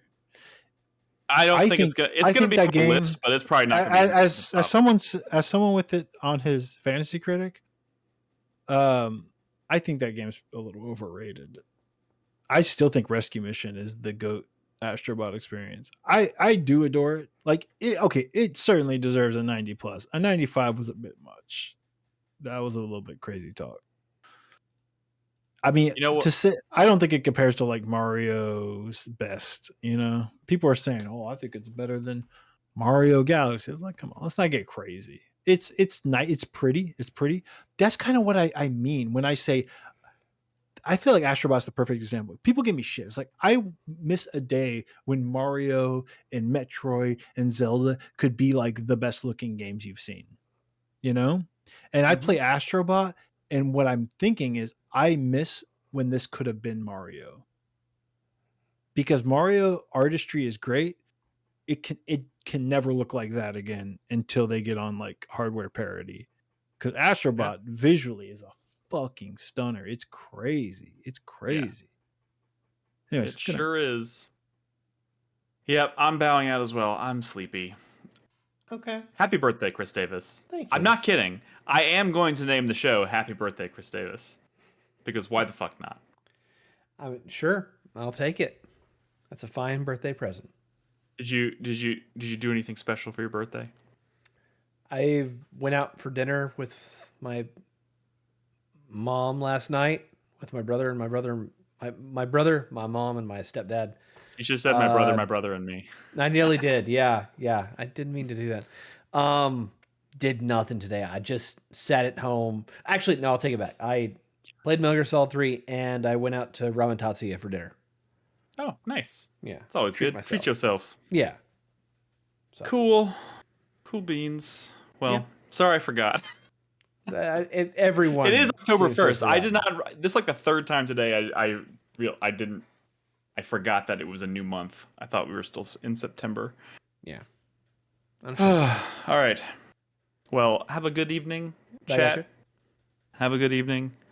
I will see y'all later. See y'all in Discord. Peace out.